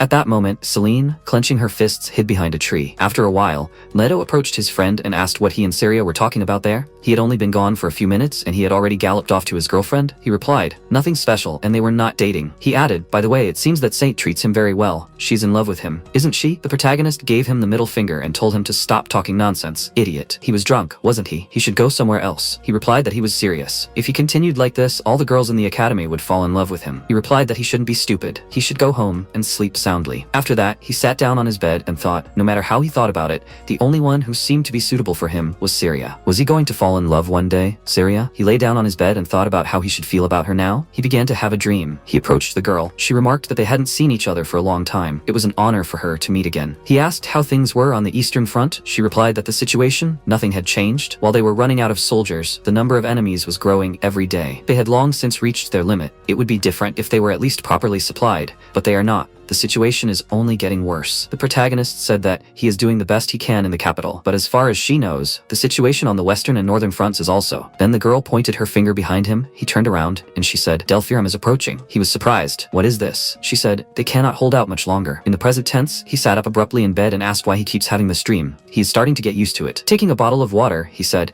he must have drunk too much last night. The hangover will kill him. Then he was surprised to see a letter on his desk and said, this, first letter, part 13, postscript 1. She heard the news that a cat from the Holy Land recently arrived in the imperial capital. I do not want to interfere, but I trust that you, my dear John, will not betray my trust if this cat ever starts hitting on you. By the way, I haven't had dinner alone with a man since I was assigned to Arancote. See you soon. From Cephia, who will also see you in her dreams tonight. Looking at the letter, he wondered if there was another incident that he had received. It said the fact that you had specifically chosen the orphanage for the field mission this year and how fiercely you had fought that day. He asked, so after the hunting festival, there would be a field mission at the orphanage, right? Oh wait, the letter said, don't be careless just because we are far away. God is always watching over the world. If you cheat, your punishment will come soon. From Lucy, with love from far away. The second day of the month of the wheel, year 571 of the imperial calendar. He thought, Lucia? Not Scythia, but Lucia. What kind of bastard was he destined to become? Let me summarize what he knew so far. First, if the calendar turned over on its own, it means he probably lost his memory again. First, it seems like he drank the prize for winning the hunting festival, Dragon's Blood. It's one of the best elixirs in the world.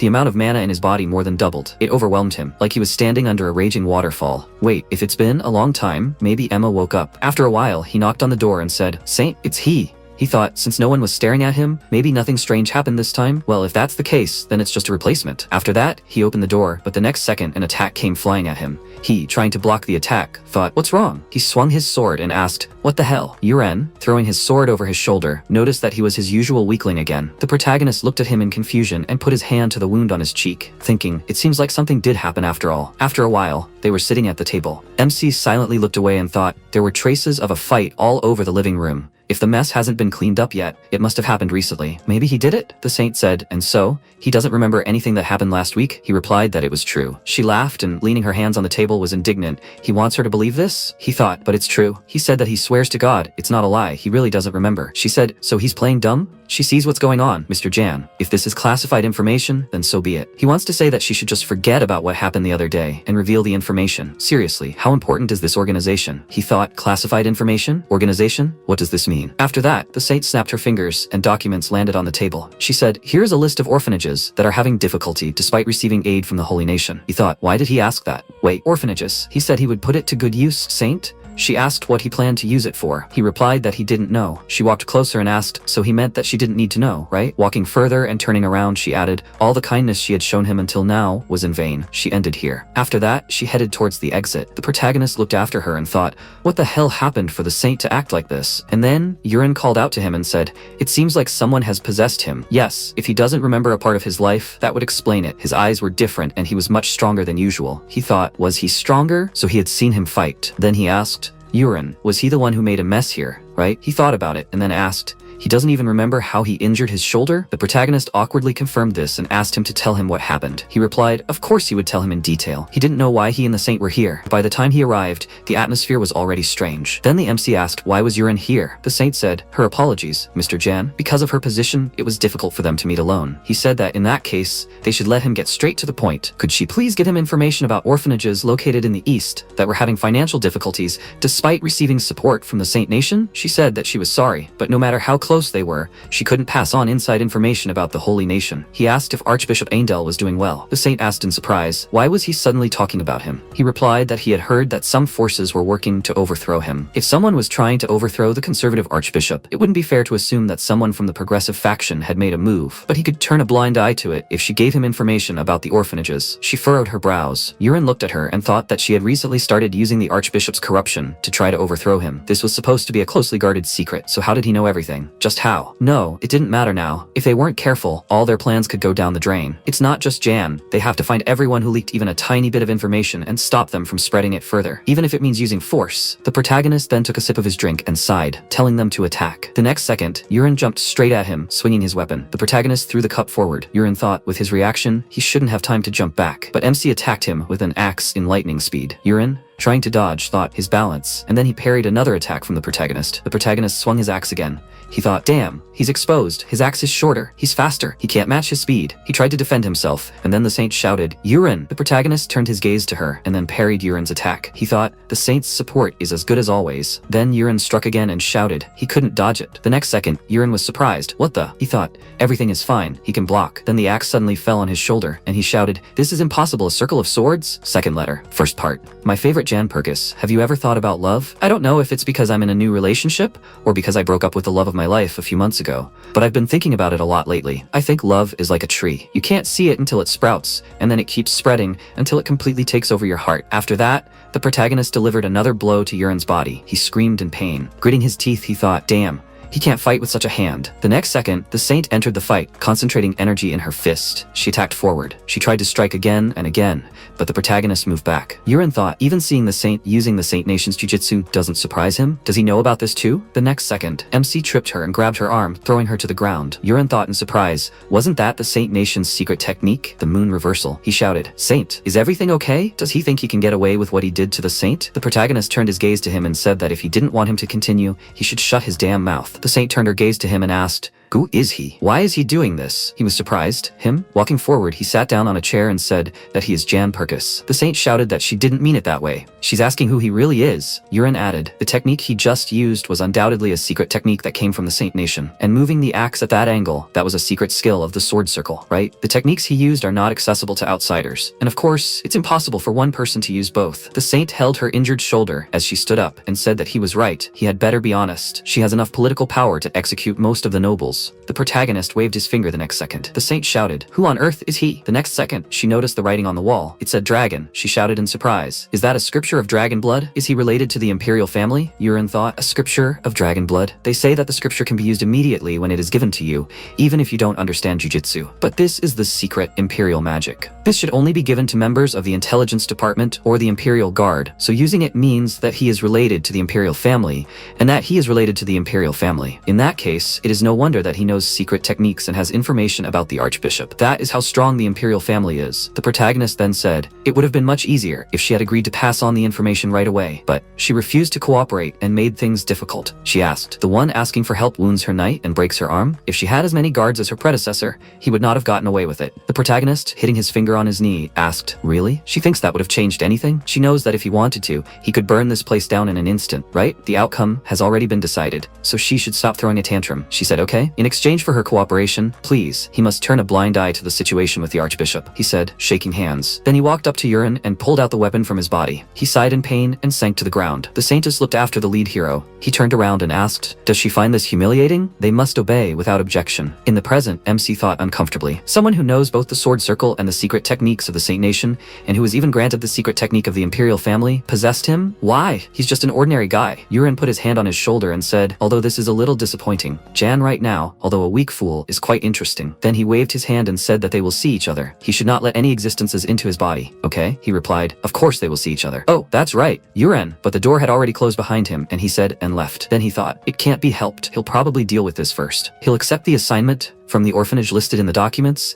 and go there to do a field mission instead of the final exam. The first thing he needs to do is look at the bulletin board with the tasks. After a while, he came to the right place and thought, everyone is carefully considering which task to choose, which is logical, since the number of points received depends on the difficulty level. If you choose a task with a high difficulty, there's a high probability of failure, so many want to choose a safe one that will give a good result. He never cared about his grades, so these tasks do not bother him. The one he needs will be sent to the east of the continent, and it is also sponsored by a holy nation, and among this he needs to find something related to financial difficulties. Then he noticed one of the ads. It said, the client is the Guilford Orphanage. Request, reconnaissance and extermination of monsters. Reward, 25 gold. Estimated difficulty, low to moderate. Magical beasts have appeared in the forests surrounding the orphanage. He thought the estimated difficulty was low, as were the number of points and rewards awarded. This was definitely a quest that no one else would even consider. At first glance, it seemed like it was just a monster extermination quest, but the letter definitely said that they had ambushed and destroyed the nest. He thought he would understand what that meant when he got there. He folded the letter a few times and put it in his inside pocket, thinking that now that he had decided which request he would take, all that was left was to gather the party members. It would be easy to work together with his team from the hunting festival, but first and second years weren't allowed to do field quests, so Celine and Saria were out. However, Elsie was a third year, so who else could he take? Yurin would be good, but he was busy guarding the saint. I would like to have another swordsman, although it is a bit sad how limited his circle of acquaintances is. To begin with, there's only about a week left. He needs to quickly decide on comrades, but no one comes to mind. He scratched his cheek, and the next second, Leto grabbed his hand and pulled him to the side. He thought in surprise, Leto? His comrade pinned him to the wall and looked at his face thoughtfully. Then he smiled and said, ah, that is the Jan he knows. He asked, does he know any other Jan? He asked back, like, one who looks exactly like him. He said that he lost his memory again, right? That means he was possessed again. The protagonist thought that Yurin said the same thing. Then he asked, why such a directness? Did something happen? He confirmed it. He talked to him for a while, or rather, he talked to the future him who took his appearance. MC was surprised. Second letter. Second part. Of course I am talking about you. I still get turned on when I think about how absent-mindedly you acted when you flirted with the naive me. Let's be honest. You did it on purpose, didn't you? Even your training ground at the orphanage is suspicious. Although you were asked to conduct reconnaissance and eliminate nearby monsters, but there were many other places, including the Perkis Estate village. Back then, he also pinned him against the wall and asked who he was. He asked who he was. Jan Perkis, of course. What was he doing leading him to this alley and suddenly asking him such a thing? Leto said not to be ridiculous. His Jan is not as collected as him and looks much stupider. He answered, right, he is definitely not the Jan he knows, but he is someone who came from a faraway place. However, there is still no doubt about the fact that he is Jan. Leto asked, so he claims to be Jan, right? How old was Celine the last time she wet the bed? He answered, 12, but Celine would dispute his answer. Leto asked why he and Ariel broke up in their second year. He answered because he got caught cheating on her with her sister. However, Ariel was so embarrassed that it didn't become a rumor. He asked how much money he lost gambling when he first entered. He answered. He told him that he spent 2 years of allowance, so about 200 gold. Leto thought. Even though he was asking embarrassing things that only he and Jan would know, he still managed to answer everything. Then he said, that time Jan suddenly started acting weird. He claimed to have received a letter from the future. Although he is not creative enough to come up with something like that, is he really from the future? He remained silent, and Leto clenched his fist and said that he knew something was wrong. But he swung his fist and shouted, what is he going to do with his body? While future Jan is possessing present Jan's body, present Jan's personality disappears, which is why he loses his memory after being possessed. In other words, his friend is now possessed by future Jan. Leto yelled, of course he's angry. He shouldn't take it personally, idiot. He should just shut up and get out. The protagonist held his arms and told him not to worry. He won't be here for long. He's just doing what the circumstances call for now. Leto turned around and yelled, how many times have these circumstances led to Jan almost dying? How much longer do they have to deal with this? He replied, if he doesn't do this, everyone will die. Leto was surprised, and then MC let him go and said he was glad they met. After that,